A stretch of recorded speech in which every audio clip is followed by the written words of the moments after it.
Hello, future Dhabian and Khubian. Yes, future Dhabian and Khubian.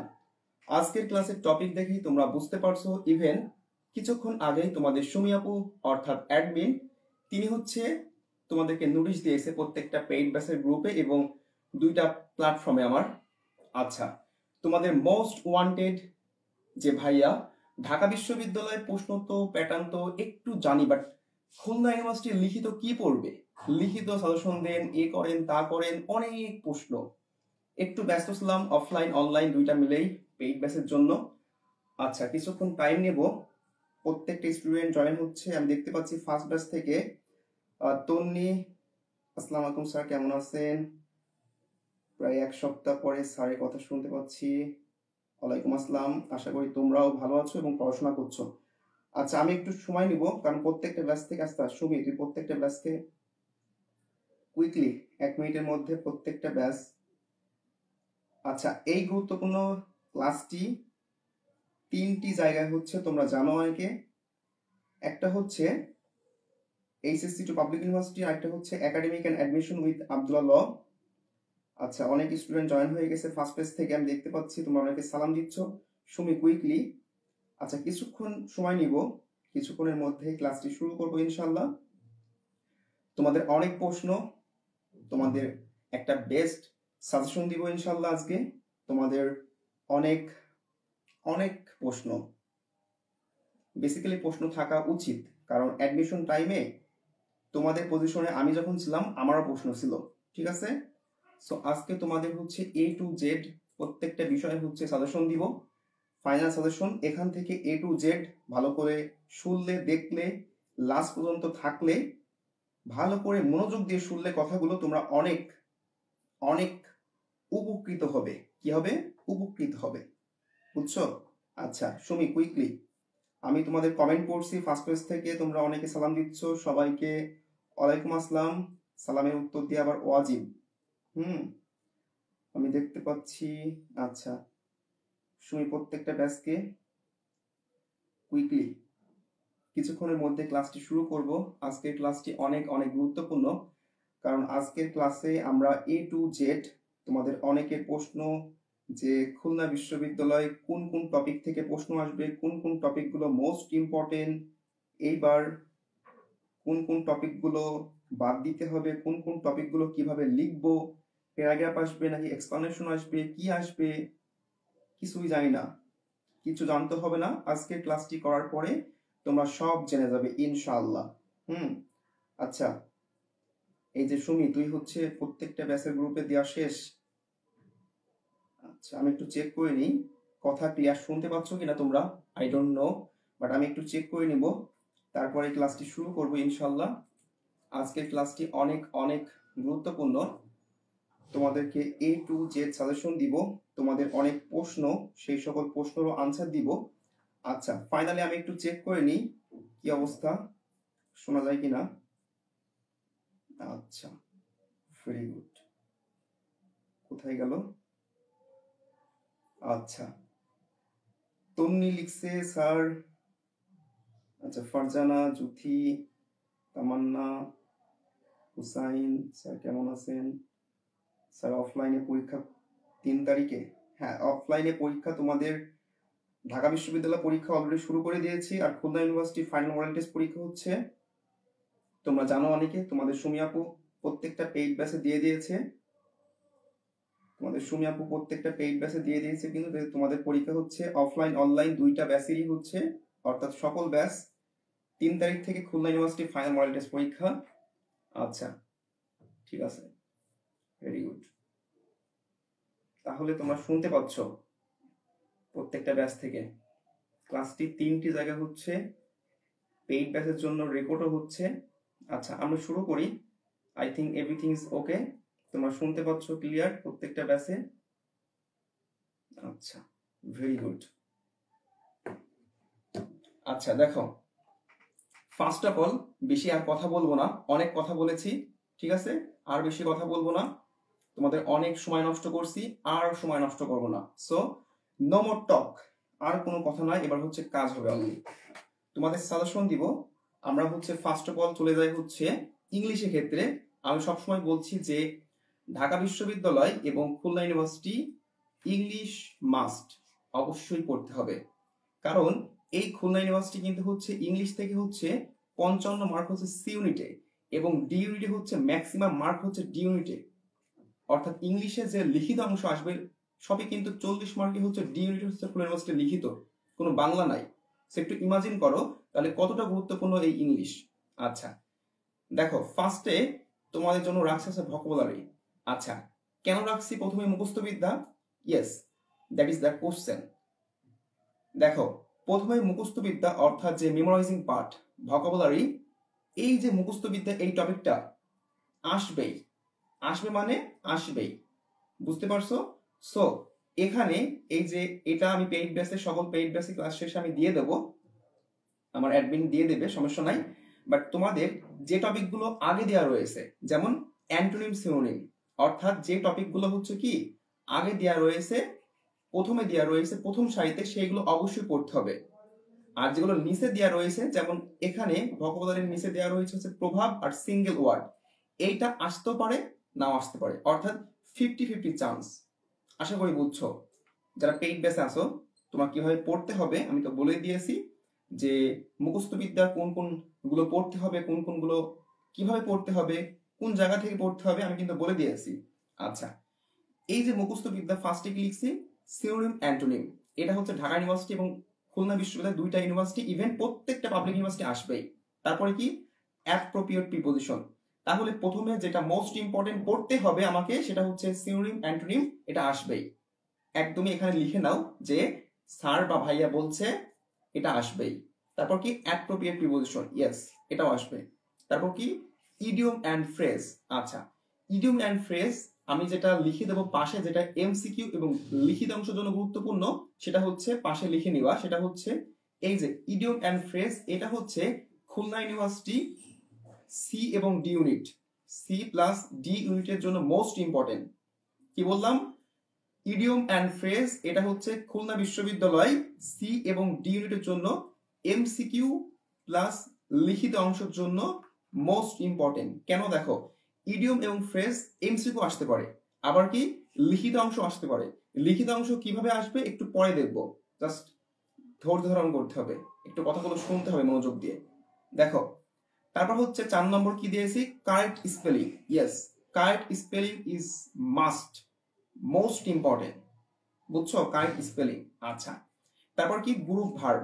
দেখছো আমি কিন্তু একটা সিকোয়েন্স করে দিয়েছি, অর্থাৎ যেগুলো মোস্ট ইম্পর্টেন্ট সেগুলো কিন্তু আগে লিখছি, অর্থাৎ এইগুলো পড়তে হবে আগে। এই যে 1 থেকে শুরু করে তোমার 4 এবং 6 নম্বরটা হচ্ছে মোস্ট ইম্পর্টেন্ট খুলনা ইউনিভার্সিটি, কারণ এর আগেও আসছে খুলনা ইউনিভার্সিটি এই অ্যানালজি এই টপিক থেকে। এটা হচ্ছে চট্টগ্রাম ইউনিভার্সিটির জন্য অনেক গুরুত্বপূর্ণ, চট্টগ্রাম সিইউ, ঠিক আছে? আচ্ছা তারপর কি প্রভাবস, মানে হচ্ছে ওই যে টাইম এন্ড ট্রাইড ওয়েট ফর নান, ইচ্ছা থাকলে উপায় হয়। আচ্ছা আরেকটা লিখছি দেখো প্রভাবের সাথে, সেটা হচ্ছে কি সিঙ্গেল ওয়ার্ড। এই সিঙ্গেল ওয়ার্ড কি, যেমন বাংলায় আমরা পড়ছি হচ্ছে এক কথায় প্রকাশ, কি পড়ছি? এক কথায় প্রকাশ, ঠিক আছে? সো যেমন যারা আইন শেখে তারা কি আইনজীবী, তাই না? এইরকম যে এক কথায় প্রকাশগুলো পড়ছি, যে পঙ্কে জন্মে যা পঙ্কজ নাকি শিখছি এক কথায় প্রকাশ, ওইগুলো কিন্তু মোস্ট ইম্পর্টেন্ট। ইংলিশের ক্ষেত্রেও এরকম ওয়ান ওয়ার্ড আছে, মানে সিঙ্গেল ওয়ার্ড, যেগুলোকে বলা হয় কি সিঙ্গেল ওয়ার্ড। সো এইগুলো এই যে 7 নম্বর পর্যন্ত, এইটা কিন্তু হচ্ছে কি তোমার এই যে মুখস্থবিদ্যার যে টপিক, অর্থাৎ এই যে মুখস্থবিদ্যা তোমার যে টপিক এখানে দিয়েছে কয়টা? 7টা। এখানে দিয়েছে মাত্র 7টা। এই 7টার মধ্যে খুলনা বিশ্ববিদ্যালয়ের জন্য most important synonym antonym appropriate preposition idiom phrase correct spelling এবং অ্যানালজি। আর এই যে গ্রুপ ভার্ব আর প্রভাব বা সিঙ্গেল ওয়ার্ড, এটা যদি সময় পাও তারপর পড়বা, যদি কি বললাম সময় পাও, ঠিক আছে? আচ্ছা অর্থাৎ আসতে পারে না আসতে পারে, ঠিক আছে? আচ্ছা তার আগে একটু বলি, তোমরা অনেকে জানতে চাইছো ইভেন প্রতিনিয়ত হচ্ছে ব্যাচে ভর্তি হচ্ছ, সেটা হচ্ছে যে ব্যাচ সম্পর্কে। আচ্ছা ব্যাচ সম্পর্কে যদি একটু বলি, সেটা হচ্ছে তোমরা জানো এখনো প্রতিনিয়ত অনেক স্টুডেন্ট লিখিত ব্যাচে ভর্তি হচ্ছে, আবার হচ্ছে এক্সাম ব্যাচে ভর্তি হচ্ছে। যেমন হচ্ছে এই যে তোমরা লিখিত বা এক্সাম যাই ব্যাচে ভর্তি হও না কেন, তোমরা সকল কিছুর অ্যাক্সেস পেয়ে যাবা। মানে কি, যেমন তোমরা হচ্ছে যে এমসিকিউ, লিখিত এবং সাজেশন এবং কি এক্সাম ব্যাচ। যেমন এক্সাম ব্যাচের হচ্ছে এই যে তোমাদের হচ্ছে এক্সাম ব্যাচের এটা হচ্ছে কি একদমই খুলনা ইউনিভার্সিটি কোয়ালিটির প্রশ্নের পরীক্ষা হবে আগামী মাসের 2 বা 3 তারিখ থেকে। ঢাকা ইউনিভার্সিটি পরীক্ষা অলরেডি আমার ব্যাচে চালু হয়ে গেছে, কারণ ঢাকা ইউনিভার্সিটি পরীক্ষা আগে হবে খুলনা ইউনিভার্সিটির আগে। সো এই যে ঢাকা ইউনিভার্সিটি এবং খুলনা ইউনিভার্সিটির ভর্তি পরীক্ষার এই যে প্রশ্ন, যেমন সমীর শব্দের প্রতিশব্দ কোনটি, আবার এই যে ইংলিশ প্রশ্ন, কাইটি স্পেলিং, সিনোনিম, অ্যান্টোনিম, অর্থাৎ এক্সাম ব্যাচটাও ফ্রি পেয়ে যাবে। আচ্ছা, তোমরা অনেকে জানতে চাইছিলে, সো বলে দিলাম, একটু মার্কেটিং হয়ে গেল, তাই না? আচ্ছা, এইবার দেখো, একটু মনোযোগ দাও, একটু মনোযোগ দাও। দেখো, আমরা হচ্ছে তাহলে কি ইংলিশের যে মুখস্থ বিদ্যা সেটা আমরা শেষ করলাম। দেখো, মাত্র 5টা টপিক দিয়েছি, একদম শেষ। এইবার দেখো গ্রামার টপিক। কি টপিক? Grammar topic. আচ্ছা, এই গ্রামার টপিকের মধ্যে ফার্স্টে যেটা সেন্টেন্স কারেকশন। দেখো, যেগুলো আমি আগে লিখছি, যেগুলো প্রথমে লিখছি, সেগুলো কিন্তু মোস্ট ইম্পর্টেন্ট। কি বললাম?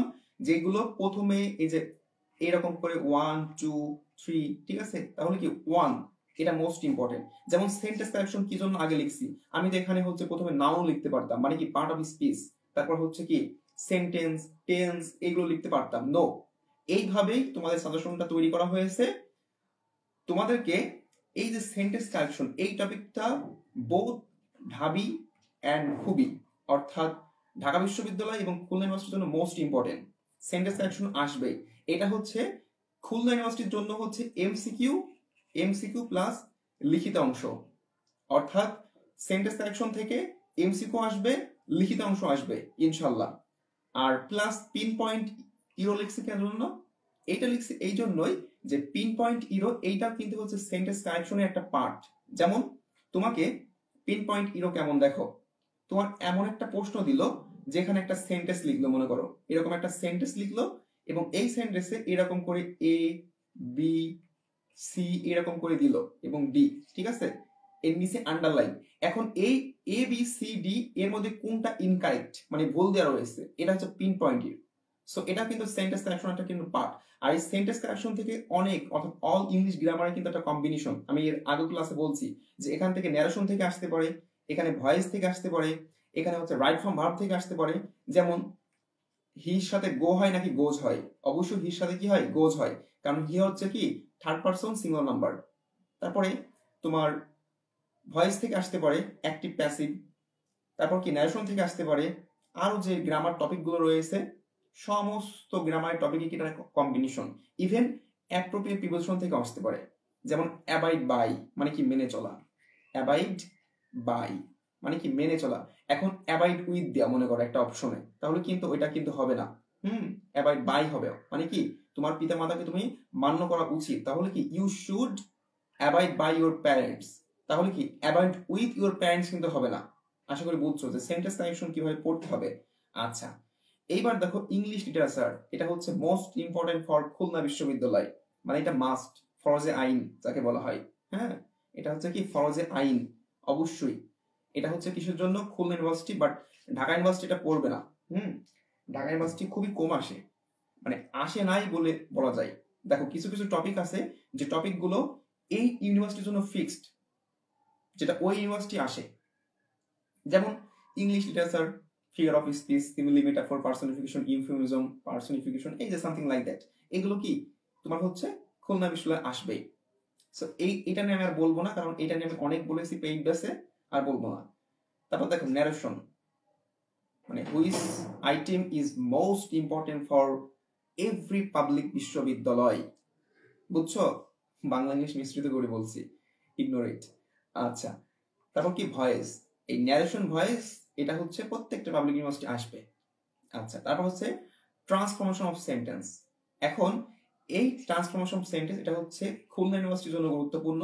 এটা হচ্ছে এমসিকিউ, ইভেন লিখিত অংশ, ঠিক আছে? সংক্ষিপ্ত করে লিখলাম WRI। আচ্ছা, এই যে ট্রান্সফরমেশন অফ সেন্টেন্সের মধ্যে কিন্তু ডিগ্রিও আছে। যেমন ট্রান্সফরমেশন সেন্টেন্সের মধ্যে সিম্পল, কমপ্লেক্স, কম্পাউন্ডও কিন্তু আছে। সো এগুলো ভালো করে দেখতে হবে। তারপর কি 6 নম্বর সাবজেক্ট ভার্ব এগ্রিমেন্ট, এবং তার সাথে আরেকটা দেখো প্লাস করে দিয়েছি, সেটা হচ্ছে কি রাইট ফর্ম অফ ভার্ব। এই রাইট ফর্ম ভার্ব এবং সাবজেক্ট ভার্ব এগ্রিমেন্ট, এই দুইটা কিন্তু বলা যায় যে ইন্টার কানেকশন। যেমন ওই যে বললাম সাবজেক্টের সাথে ভার্বের যে একটা এগ্রিমেন্ট মানে কি চুক্তি, যেমন সাবজেক্ট বললাম রানা, এখন রানার সাথে হচ্ছে তোমার হচ্ছে ডু হবে নাকি ডাজ হবে? অবশ্যই ডাজ হবে, তোমরা জানো, কারণ কি রানা হচ্ছে third person singular number, that is হয় ডাজ হবে। Very good. আচ্ছা, আর রাইট ফ্রম ভার্ব কি তোমরা তো জানো, যে ভার্বটাকে রাইট করে লেখা, যেমন এই যে এইটাই, যেমন ডু নাকি ডাজ হবে, ভেরি সিম্পল। তারপর কি part of speech, part of স্পিচের মধ্যে 8টা প্রকার রয়েছে তোমরা জানো, বাট সব পড়তে হবে না, যেগুলো মোস্ট ইম্পর্টেন্ট, যেমন নাউন পড়বা, ভার্ব পড়বা, আর নাউনের মধ্যে কি কি পড়বা, যেমন নাউন কিন্তু প্রধানত 2 প্রকার, একটা হচ্ছে কনক্রিট আর একটা হচ্ছে অ্যাবস্ট্রাক্ট। এই কনক্রিট নাউন হচ্ছে 4 প্রকার, তোমরা জানো, এটা প্রপার, কমন, কালেকটিভ আর ম্যাটেরিয়াল। ঠিক আছে, সো এইগুলো একটু বিস্তারিত বিস্তারিত একটু জেনে যাবা, দ্যাটস সিম্পল একদম, তোমাদের ক্লাসে করানো হয়েছে পেইড ব্যাচের, সমস্ত ব্যাচের। আচ্ছা, ভার্ব, ভার্বটা একটু ভালো করে জেনে যাবা, যেমন ট্রান্সিটিভ ভার্ব, আমার যে লেকচার শিট, সেই লেকচার শিট পড়লে এনাফ পেইড ব্যাচের জন্য, যেমন verb, transitive verb, intransitive verb, finite verb, non finite verb, তারপর হচ্ছে ইনফিনিটিভ ভার্ব, ঠিক আছে, অর সামথিং লাইক দ্যাট। আচ্ছা, তারপর হচ্ছে কি অ্যাডভার্ব, অ্যাডভার্বের মধ্যে কিন্তু অনেক ক্লাসিফিকেশন রয়েছে। তারপর কি অ্যাডজেক্টিভ।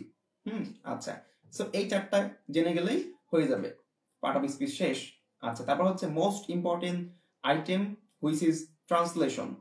এটা হচ্ছে ট্রান্সলেশন হচ্ছে বোথ খুলনা ইউনিভার্সিটি এবং ঢাকা ইউনিভার্সিটি, দুইটা ইউনিভার্সিটির জন্য গুরুত্বপূর্ণ, এবং খুলনা ইউনিভার্সিটির জন্য এবং ঢাকা ইউনিভার্সিটির জন্য এমসিকিউ প্লাস লিখিত অংশের জন্য গুরুত্বপূর্ণ। কি বললাম? এমসিকিউ এবং লিখিত অংশের জন্য গুরুত্বপূর্ণ হচ্ছে এই ট্রান্সলেশন। যেমন বাংলা থেকে ইংলিশ দেবে, আবার ইংলিশ থেকে বাংলা দিবে। বাংলা থেকে ইংলিশ দেবে, ইংলিশ থেকে কি বাংলা দিবে। আচ্ছা, তারপর কি ফ্রেজ অ্যান্ড ক্লজ। আচ্ছা, ফ্রেজ অ্যান্ড ক্লজ এটা হচ্ছে স্পেশালি খুলনা ইউনিভার্সিটির জন্য গুরুত্বপূর্ণ এমসিকিউ এবং লিখিত অংশ।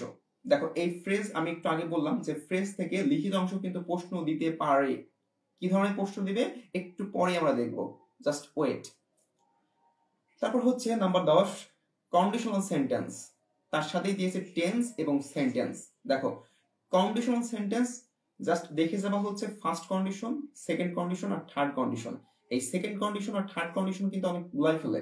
যেমন হ্যাড দেখে অনেকে মেরে দেয় থার্ড কন্ডিশন, যে ওই যে কোচিং এ ভাইয়া শিখাইছে বা কোন একটা ভাইয়া শিখাইছে হ্যাড থাকলে চোখ কান বুঝে মেরে দেবার থার্ড কন্ডিশন। No, never. আমি কিন্তু আমাদের A to Z কিন্তু বুঝাইছি, কোথায় কনফিউজ হয়ে যায় স্টুডেন্টরা। ঠিক আছে, আচ্ছা, সো আমি আর বললাম না হ্যাড নিয়ে। সো সেকেন্ড কন্ডিশন আর থার্ড কন্ডিশনটা স্পেশালি বেশি পড়ে। মাত্র কি 2টা কন্ডিশন জেনে যাবা, যে সেকেন্ড কন্ডিশন থাকলে প্রথম ক্লজে হ্যাড থাকলে পরবর্তী ক্লজে কি হয়, বা প্রথম ক্লজে যদি হচ্ছে এই থাকে পরবর্তী ক্লজে কি হয়, এইরকম। আর টেন্স কি কয়েক সময় দেয় যে আইডেন্টিফিকেশন অফ টেন্স, যে এই সেন্টেন্সটা কোন টেন্স, হুইচ টেন্স। ঠিক আছে, আর সেন্টেন্স কয়েক সময় আইডেন্টিফাই করতে দেয়, যেটা হচ্ছে সিম্পল সেন্টেন্স নাকি কমপ্লেক্স সেন্টেন্স নাকি কম্পাউন্ড সেন্টেন্স। ঠিক আছে, এই 3 প্রকারের মূলত দেয়। তাছাড়া অ্যাসার্টিভ, নেগেটিভ, ইন্টারগেটিভ খুবই কম দেয়, স্পেশালি দেয় হচ্ছে সিম্পল, কমপ্লেক্স, কম্পাউন্ড। যেমন একবার আসছে অল দ্যাট গ্লিটারেস, আমি লিখলাম না এখানে, জায়গা নাই। দেখো, একবার আসছে all that glitters is not gold, মানে কি চকচক করলে শোনা হয় না। সো এই যে অনেকে মনে করবে যে এটা তো সিম্পল সেন্টেন্স, একটা বাক্য শেষ, all that glitters is not gold. No, এটা কিন্তু কমপ্লেক্স সেন্টেন্স। ঠিক আছে, এই যে দ্যাট ক্লজ দিয়ে এটা কিন্তু একটা প্রভাব, মানে কি প্রবাদ বচনা। So all that glitters is not gold, এটা কি কোন সেন্টেন্স? এটা হচ্ছে কমপ্লেক্স সেন্টেন্স। আচ্ছা, তারপরে দেখো 11 নম্বর, এই টপিক গুলো খুলনা ইউনিভার্সিটির জন্য একটু লেস ইম্পর্টেন্ট, আর ঢাকা ইউনিভার্সিটির জন্য তো আসবেই না। মানে ওই যে বলে না যে কালে ভদ্রে একবার চলে আসে, কপাল মন্দ হলে যা হয়, সো ওই রকম কপাল বন্ধ না হলে ঢাকা ইউনিভার্সিটি এই টপিকগুলো আসবে না। বাট খুলনা ইউনিভার্সিটির জন্য এইবার আসতে পারে। কেন? কারণ খুলনা ইউনিভার্সিটি তোমরা জানো ইংলিশে কিন্তু হচ্ছে 5 মার্ক ইনক্রিজ করেছে, অর্থাৎ এমসিকিউ আগে ছিল 20, এখন দিয়েছে 25। অর্থাৎ এই যে 5টা এমসিকিউ ইনক্রিজ করছে, বৃদ্ধি করছে, কোন কোন টপিক দেবে? অবশ্যই এই সকল টপিক কিন্তু দিয়ে দেবে। যেমন আমি রাখছি কি আর্টিকেল, দেখো এরা কিন্তু একই সারিতে। দেখো, আর্টিকেল কিন্তু আহামরি এমন কঠিন নাই, তোমরা সেই ক্লাস 6 থেকে ইভেন এখন 1 টু প্লাপানরাও এই আর্টিকেল শিখছে। তারপর কি ট্যাগ কোশ্চেন, তো ট্যাগ কোশ্চেন তো একদমই সহজ, মানে তোমরা পারো। আর তোমাদের তো পেইড ব্যাচে লেকচারশিপ দেওয়া হয়েছে। তারপর কি ইনভার্সন অফ ভার্ব, সব কিন্তু পেইড ব্যাচে করানো হয়েছে, এবং ইনভার্সন অফ ভার্ব একদমই সহজ, কিন্তু মাত্র 2 থেকে 3টা রুলস মনে রাখলেই এবং বিগত সালে কয়েকটা প্রশ্ন দেখলেই এনাফ। আচ্ছা, তারপর হচ্ছে কি বাহুল্যতা, অর্থাৎ রিডান্ডেন্সি। যেমন আমরা সবসময় বাংলারা কি বলি, গো ব্যাক, বা বলি যে রিপিট এগেইন। কি বলি, রিপিট এগেইন। সো এই যে রিপিট মানেও পুনরায় বলা, এগেইন মানেও ফের পুনরায়। সো কি এই যে বাহুল্যতা, শব্দের একটা যে বাহুল্যতা দোষ, এটা হচ্ছে কি রিডান্ডেন্সি। আচ্ছা, তারপর হচ্ছে কি প্যারালিজম, মানে কি সমান্তরাল করা। মাত্র 2 থেকে 3টা স্ট্রাকচার মনে রাখলে শেষ। মানে কি এই যে টপিকগুলো 11 নম্বর যে টপিকগুলো দিয়েছি, এইগুলো জাস্ট কয়েক মিনিট দেখলে এবং বিগত সালের প্রশ্নগুলো দেখলে দ্যাটস এনাফ। আহামরি কিছু পিছান নিতে হবে না। যে এই টপিকগুলো যদি সময় থাকে, আমি যেভাবে বলেছি পেইড ব্যাচে, যে এইভাবে পড়ো এবং এই স্ট্রাকচারগুলো পড়ো এবং বিগত সালের কয়েকটা প্রশ্ন দেখো, দ্যাটস এনাফ। আচ্ছা, তারপর হচ্ছে কি প্রেজেন্ট সাবজেক্টিভ। এটা কেমন, যেমন ওই যে আই সাজেস্ট, আই কি সাজেস্ট দ্যাট, অর্থাৎ এই যে প্রথম ক্লজ যদি সাজেস্ট, অ্যাডভাইস বা কিছু কিছু নাউন, তারপর অ্যাডজেক্টিভ, ভার্ব থাকলে এই দ্যাট এর পরে যেটা হবে কি নাউন, যদি মানে একটা যে সাবজেক্ট বসবে, যেমন আমি একটু যদি বলি, যেমন হি, এখানে হচ্ছে একটা কমা দিয়ে লিখলে হচ্ছে গো নাকি গোজ হবে। তো অনেক পোলাপান ভাববে যে হির পরে তো গোজই হয়, এইটা মারবে। হ্যাঁ, কারণ অনেকে জানে যে he third person singular number, এই গোজটা মেরে দেবে। বাট নো, এখানে কিন্তু হির পরে গো হবে। কারণ কি, এটা হচ্ছে প্রেজেন্ট সাবজেক্টিভ থেকে আসছে। কি থেকে আসছে, প্রেজেন্ট সাবজেক্টিভ। কারণ কি এই যে প্রথম ক্লজে কি সাজেস্ট, অ্যাডভাইস বা এরকম কিছু নাউন, অ্যাডজেক্টিভ, ভার্ব থাকবে। দ্যাট ইজ ওয়াই পরবর্তী ক্লজে কিন্তু হচ্ছে সাবজেক্টের পরে সবসময় বেস ফর্ম বসবে। কি ফর্ম বসবে, বেস ফর্ম, নট এ গোজ কিন্তু হবে না। হ্যাঁ, তোমার মনে হবে যে আচ্ছা বল্টু মানে কি একটা নাউন দেওয়া রয়েছে, বল্টু বা সোল্টু বা সকিনা, মর্জিনা, যাই হোক, রানা, তাহলে কি নাউন থাকলে কি হয় থার্ড পারসন সিঙ্গুলার নাম্বার, তাহলে কি ভার্বের সাথে এস বা ইয়েস হবে, কিন্তু ওটা কিন্তু হবে না, ভুল হয়ে যাবে। এটা কিন্তু এর তোমাকে কনফিউজ করবে ওরা। আচ্ছা, তারপরে একটা মোস্ট ইম্পর্টেন্ট, সেটা হচ্ছে কম্প্রিহেনশন প্যাসেজ। এইটা দেখো একটু মোস্ট ইম্পর্টেন্ট, এবং এটাকে আমি 2 স্টার দিয়েছি। ওই যে একটু আগে বললাম যে খুলনা ইউনিভার্সিটি 25 ইংলিশের এমসিকিউ। সো এইবার এই যে 25 অর্থাৎ 25টা এমসিকিউর মধ্যে কম্প্রিহেনশন প্যাসেজ এইটা আসতে পারে। আমি কিন্তু 2 স্টার দিয়েছি, ঠিক 3 স্টার কিন্তু দেইনি। দেখো কেন, রাজশাহী ইউনিভার্সিটি, রাজশাহী বিশ্ববিদ্যালয়ে 28টা এমসিকিউ থাকে। সেখানে কিন্তু ইংলিশের কম্প্রিহেনশন প্যাসেজ থেকে প্রত্যেক বছর প্রায় প্রশ্ন আসে। আচ্ছা, ইংলিশ কম্প্রিহেনশন প্যাসেজ কি অনেকে জানে না, একটু বলে দিই যে একটা প্যাসেজ থাকবে 10 থেকে 12টা লাইন, হতে পারে সেটা টেক্সুয়াল, নন টেক্সুয়াল, স্পেশালি বইয়ের বাইরে থেকে থাকে, মানে কি নন টেক্সুয়াল। সো ওখানে 7 থেকে 10টা বা সর্বোচ্চ 15টা লাইন থাকবে, ওখান থেকে 1 থেকে 4টা বা 5টা প্রশ্নের আনসার দিতে হয়। আর আমি কিন্তু পেইড ব্যাচ তোমাদের লেকচার শিট দিয়ে দিয়েছি যে কিভাবে এই কম্প্রিহেনশন প্যাসেজ সলভ করতে হয়। হ্যাঁ, আমি কিন্তু ক্লাসে করাইছি। সো আশা করি তোমরা পারবে। সো কম্প্রিহেনশন প্যাসেজ এইবার কিন্তু এই যে 25টা যে এমসিকিউ খুলনা ইউনিভার্সিটি, আর এটা কিন্তু ঢাকা ইউনিভার্সিটির জন্য নাই। কম্প্রিহেনশন প্যাসেজ কখনো ঢাকা ইউনিভার্সিটি আসবে না, কারণ ঢাকা ইউনিভার্সিটি অনলি 15, মানে কি মাত্র 15টা এমসিকিউ। হ্যাঁ, ওখানে এই কম্প্রিহেনশন প্যাসেজ আসবে না। আর খুলনা ইউনিভার্সিটি হিউজ, অর্থাৎ তোমার প্রায় 25টা এমসিকিউর মধ্যে এইবার দিতে পারে 3 থেকে 4 মার্কের জন্য কম্প্রিহেনশন প্যাসেজটা দিতে পারে। কারণ এই যে বললাম রাজশাহী ইউনিভার্সিটি যখন 28টা এমসিকিউ দাও, তখন কিন্তু হচ্ছে এইটা কিন্তু দেয়। কারণ কি তখন কিন্তু প্রত্যেকটা আইটেম কিন্তু টাচ করে তারা। যেমন narration, voice, right from verb, হ্যাঁ, তারপর হচ্ছে ভোকাবুলারি যে অংশগুলো, সিনোনিম, অ্যান্টোনিম, এই যে কম্প্রিহেনশন প্যাসেজ, প্রত্যেকটা টপিক কিন্তু টাচ করে তখন। আর কম এমসিকিউ থাকলে প্রত্যেকটা টপিকটা টাচ করা সম্ভব নয়, এটা আশা করি বুঝছো। তারপর দেখো সেটা হচ্ছে ইংলিশ প্যাসেজ, অর্থাৎ ইংলিশের ফার্স্ট পেপারের এইচএসসি 25 যে শর্ট সিলেবাস রয়েছে, যে পোয়েম গুলো এবং ইম্পর্টেন্ট প্যাসেজ গুলো, এখন কোন কোন পোয়েম গুলো ইম্পর্টেন্ট এবং কোন কোন প্যাসেজ গুলো ইম্পর্টেন্ট, এটা হচ্ছে অনলি পেইড ব্যাচে দিব। কারণ যারা পেইড ব্যাচে তারা হচ্ছে কি টাকা দিয়ে ভর্তি হয়, সো তাদের জন্য আমার একটা রেসপন্সিবিলিটি অনেক বেশি, তাই না? কারণ কি তারা হচ্ছে প্রিমিয়াম, টাকা দিয়ে ভর্তি হচ্ছে, টাকা দিয়ে পড়ছে। আর তোমাদের হচ্ছে কি আমি হচ্ছে এই যে ফ্রি সার্ভিস দিয়ে দিচ্ছি 2টা প্ল্যাটফর্মে, তোমরা অনেকে বলছিলে দ্যাট ইজ ক্লাসটা নিচ্ছি। হ্যাঁ, এটা কিন্তু পেইড ব্যাচের জন্য। আচ্ছা, তো তোমাদের কিন্তু তাও অনেক কিছুই বলছি, ইভেন সাজেশন দিয়ে দিচ্ছি। হ্যাঁ, প্রত্যেকটা টপিকের বাংলা, ইংলিশ, ইভেন লিখিত অংশ কিভাবে করতে হবে, আবার সাধারণ জ্ঞান দিব ইনশাল্লাহ, একটু ওয়েট করো। দেখো, সো এই শর্ট সিলেবাসের যে পোয়েম, যেমন তাও একটু দেখাই, যেমন এই যে শর্ট সিলেবাসের যে পোয়েম গুলো আছে, আর ক্লাস শেষে আমি পেইড ব্যাচের তোমাদের সুমি আপু আমার অ্যাডমিন ও দিয়ে দেবে যে কোন কোনগুলো মোস্ট ইম্পর্টেন্ট দিয়ে দেবে। যেমন এই যে শর্ট যে সিলেবাস, যে ইম্পর্টেন্ট পোয়েমগুলো, যেমন আমি পেইড ব্যাচে কিন্তু তোমাদের করাইছি, যেমন প্রত্যেকটা কবিতা প্রত্যেকটা লাইন কিন্তু এক্সপ্লেন করেছি যে হোল ফাস্ট টু ডিম, এই যে হোল ফাস্ট টু ডিম তার মানে কি, এই যে ড্রিমের যে হচ্ছে পোয়েম রয়েছে, স্কুল বয় রয়েছে, আউট আউট রয়েছে, এই যে গুরুত্বপূর্ণ যে পোয়েমগুলো কবিতাগুলো, এখান থেকে সামারি এবং থিম আসতে পারে। 50-50 চান্স রয়েছে। কি বললাম? সামারি এবং থিম আসতে পারে। এখন সামারি আর থিম কিভাবে লিখতে হয় আমি কিন্তু পেইড ব্যাচে বলে দিয়েছি। আচ্ছা, তারপর হচ্ছে এই যে মোস্ট ইম্পর্টেন্ট যে হচ্ছে তোমাদের শর্ট সিলেবাসের যে ইউনিটগুলো রয়েছে, যেমন হচ্ছে এই যে নেলসন ম্যান্ডেলা মোস্ট ইম্পর্টেন্ট, যেমন প্যারাগ্রাফের জন্য অনেক ইম্পর্টেন্ট, যেমন এই যে অ্যাপারথেইড, যেমন এর আগের যে প্যারাগ্রাফটা পড়ছো তোমরা অনেকেই জানো যে একদমই হুবহু চলে আসছে কিন্তু আমি যে সাজেশন দিয়েছিলাম সেই সাজেশন থেকে। সেটা কি? এই যে স্বপ্ন থেকে অর্থাৎ ড্রিম থেকে চলে আসছে। তোমরা আমাদের পেজে দেওয়া রয়েছে, দেখে নিবা প্রমাণ সহ। কারণ আমি এর আগে সাজেশন দিয়েছিলাম মাত্র 10 কি 7 দিন আগে তোমাদের পরীক্ষা হয়েছিল, তোমাদের যদি মনে থাকে 17 এপ্রিল 2025 পরীক্ষা হয়েছিল, আর আমি সাজেশন দিয়েছিলাম 10 এপ্রিল। সো দেখো কি বলছিলাম, যে প্যারাগ্রাফ একটু পরে আমি আসবো, বাট একটু বলে ধরি যে এই যে ড্রিম থেকে কিন্তু অর্থাৎ টেক্সট বুক থেকে মানে বোর্ড বই থেকে আসছে, এইবারও কিন্তু আসবে। ধরা যায় যে টেক্সট বুক থেকেই বেশি সবসময় গুরুত্ব দেয়। যেমন ঢাকা ইউনিভার্সিটি প্রত্যেকটা বছর দেখা গেছে 1-2টা বছর মিসিং হয়ে গেছে, বা প্রত্যেকটা বছর কিন্তু তোমরা হচ্ছে ঢাকা ইউনিভার্সিটি বোর্ড বই ফলো করছে। ইভেন খুলনা ইউনিভার্সিটির আগের বছর কিন্তু হচ্ছে the importance of having a dream, অর্থাৎ এই যে বোর্ড বই থেকে পড়ছে। আচ্ছা, তারপরে এই যে এখান থেকে গুরুত্বপূর্ণ যে তোমার হচ্ছে যেমন হিউম্যান রাইটস, এটা অনেক গুরুত্বপূর্ণ।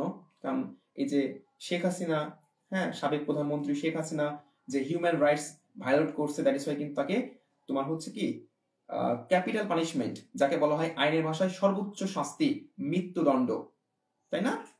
মানবাধিকার লঙ্ঘন করেছে, অনেক হত্যা করেছে, দ্যাট ইজ ওয়াই তাকে দেওয়া হয়েছে কি দ্য ক্যাপিটাল পানিশমেন্ট, সর্বোচ্চ শাস্তি বাংলাদেশের, দ্যাট ইজ ডেথ, মানে কি মৃত্যুদণ্ড। ঠিক আছে, ডেথ পেনাল্টিস। আচ্ছা, সো এই যে হিউম্যান রাইটস এটা গুরুত্বপূর্ণ। আচ্ছা, সো এটা পেইড ব্যাচ আমি বলে দিব কোনগুলো গুরুত্বপূর্ণ। আর বাংলার এই যে বাংলার যেগুলো হচ্ছে দাগাই দিয়েছি, যেমন অপরিচিতা, বিলাসী, আমার পথ, মানব কল্যাণ, এগুলো হচ্ছে খুলনা ইউনিভার্সিটির জন্য গুরুত্বপূর্ণ। আর ঢাকা বিশ্ববিদ্যালয়ের জন্য যেগুলো আসছে, যেমন ঢাকা ইউনিভার্সিটি একবার আসছে অপরিচিতা থেকে। আচ্ছা, তারপরে হচ্ছে মানব কল্যাণ থেকে আসছে। আচ্ছা, মাসিবেশি থেকে আসছে। তারপর কি এই যে রেইনকোট থেকে আসছে। তারপর এইদিকে হচ্ছে তোমার কবিতাগুলো গুরুত্বপূর্ণ ফর ঢাকা ইউনিভার্সিটি এই বছরের জন্য। কবিতাগুলো কি, যেমন সোনাত্তরী, বিদ্রোহী, তাহারে করে মনে, 18 বছর বয়স, ফেব্রুয়ারি 1969, আমি কিংবদন্তি কথা বলছি, এইগুলো most important for Dhaka university. ওই যে উদ্দীপক দিবে ঢাকা ইউনিভার্সিটি। আচ্ছা, আশা করি বুঝছো। সো এটা পেইড ব্যাচ আমি দিয়ে দেবো, সমস্যা নাই। ক্লাসটা শেষে তোমাদের অ্যাডমিন সুমি আপু দিয়ে দেবে, সমস্যা নাই। আচ্ছা, কোথায় ছিলাম? এই যে তাহলে ইংলিশ রিটেন পার্ট, এইবার দেখো ইংলিশ রিটেন পার্ট, যেটা তোমাদের অনেকের টেনশন যে ইংলিশ লিখিত অংশের জন্য কোনগুলো পড়বো, কোনগুলো মোস্ট ইম্পর্টেন্ট। আচ্ছা দেখো, ইংলিশ লিখিতের জন্য ফার্স্টে দেখো লিখিত এখানে প্যারাগ্রাফ রাইটিং। কি রাইটিং? এটা হচ্ছে বোধ খুলনা বিশ্ববিদ্যালয় এবং ঢাকা বিশ্ববিদ্যালয় আসবে, দুইটা ইউনিভার্সিটি আবারও আসবে। এখন কথা হচ্ছে প্যারাগ্রাফ রাইটিং, দেখো এখানে লিখে দিয়েছি যে স্পেসিফিক মানে কি একটা সুনির্দিষ্ট সাইড মানে কি দিক। আচ্ছা, specific side related both textual plus নন টেক্সচুয়াল। আচ্ছা, এর মানেটা কি? যেমন এর আগে যে প্যারাগ্রাফটা আসছিল সেটা কি আসছিল তোমাদের মনে আছে? একটু আগে বললাম, সেটা হচ্ছে the importance of having a dream, মানে কি স্বপ্নের যে গুরুত্ব।